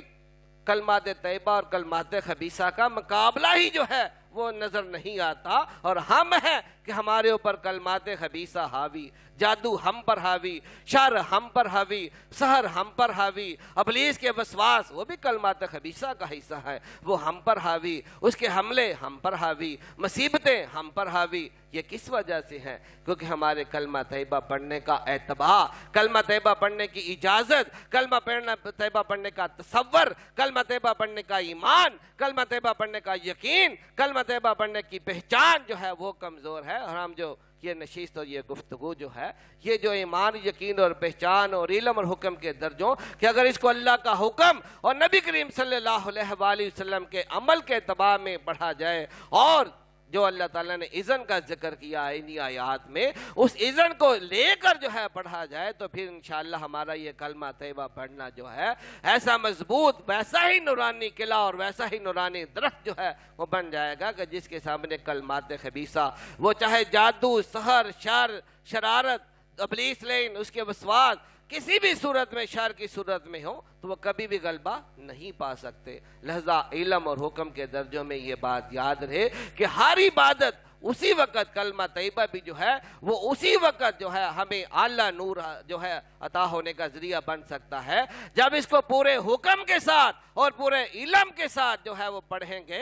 تو لہذا اس کا نور بھی اتنا ہی مضبوط ہوگا جتنا ہم نے حکم کے اوپر مضبوطی سے عمل کیا ہوگا، اس کا علم بھی اتنا ہی وسیع و ریز ہوگا جتنی پوری علم کی وسعت کے ساتھ ہم نے کلمہ طیبہ کو ادا کیا ہوگا۔ تو لہذا کلمہ طیبہ کے حوالے سے ہم اپنی گفتگو کے اس مرحلے کو آج جو ہے علم اور حکم کے حضرت ابراہیم علیہ السلام کے مراحل سے آج ہم نے جو گفتگو کی ہے کہ اس میں یہ بات فقط یہ واقعات ابراہیم علیہ السلام کا بیان کرنا ہی مقصود نہیں ہے، فقط علم اور حکم کا بیان کرنا ہی مقصود نہیں ہے کہ یہ جو واقعات ہیں جیسے میں نے بتا دیا کہ روپ علیحدہ ہیں، شکلیں علیحدہ ہیں، واقعات علیحدہ ہیں، طریقے علیحدہ علیحدہ ہیں، لیکن اس کے پیچھے جو ہے ارادہ ایک ہی ہے، حقیقت ایک ہی ہے۔ اسی طرح جو ہے اس علم کے سامنے اور اسی طرح اس میں ان واقعات میں پائے جانے والے احکامات کے سامنے جو ہے مراحل پہلے مشکل نظر آتے ہیں، لیکن اگر حکم پر عمل کیا جائے تو اس کا نتیجہ اللہ کی دوستی اور محبت اور قربت اور انعام کی صورت میں ہی ہے۔ لہذا وہ مرحلہ حکم کا ہو یا مرحلہ علم کا ہو، دونوں صورتوں میں ہی ہمیں اپنے ایمان، یقین اور پہچان کو اعلیٰ درجوں پر قائم رکھنا چاہیے، اور اللہ تعالیٰ اسی لیے فرماتا ہے کہ میں ثابت قدم رکھتا ہوں، میں ثابت رکھتا ہوں اپنے جو ہے اہل ایمان کو جو کلمہ کا ذکر کرتے ہیں بالقول ثابت، ہے کہ جو اس قول ثابت کے ساتھ جو ہے جو اس کو اختیار کرتے ہیں، جو اس کو اپنا لیتے ہیں، میں ان کو حیات دنیا میں بھی اور حیات آخرت میں بھی ثابت رکھتا ہوں۔ ایسا ثابت رکھتا ہوں کہ وجود ظاہر کے ایک ایک ذرے کو بھی ثابت رکھتا ہوں، وجود باطن میں ایمان کو، یقین کو، پہچان کو بھی ثابت رکھتا ہوں۔ لہذا ہر ایمان و یقین، پہچان، ہر علم کی انتہا اور ابتدا اور انتہا بھی کلمہ طیبہ کے اندر ہے، ہر حکم کی ابتدا اور انتہا بھی کلمہ طیبہ کے اندر ہے، اور ہر دعا کی قبولیت جو ہے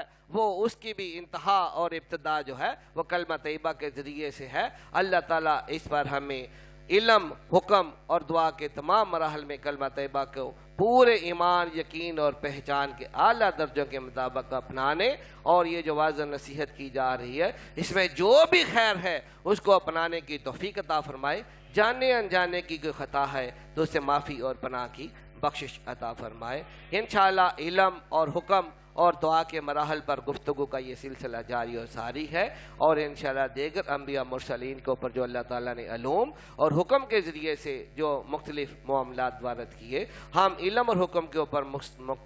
جو ہے مستقل سلسلہ وار گفتگو جاری رکھیں گے، تاکہ ہم علم کو بھی ہر ایک زیادہ سے زیادہ زاویوں سے پہچانیں اور حکم کو بھی زیادہ سے زیادہ زاویوں میں سمجھیں، اور ہم اپنے ان تمام واقعات کو سمجھ کر ہم اپنی عملی زندگی میں، اپنی روحانی زندگی میں، شریعت کی زندگی میں، ہر ایک زندگی کے مرحلے پر ہم ان تمام چیزوں کو پہچان کر جب ہم اپنی زندگی کو گزاریں گے تو یقینی طور پر نہ صرف ہم ہر خیر کو بھی زیادہ سے زیادہ حاصل کریں گے، اور ہر شر سے بھی جو ہے وہ زیادہ سے زیادہ نجات جو ہے پانے میں کامیاب ہو جائیں گے انشاءاللہ۔ وما علینا الا البلاغ المبین۔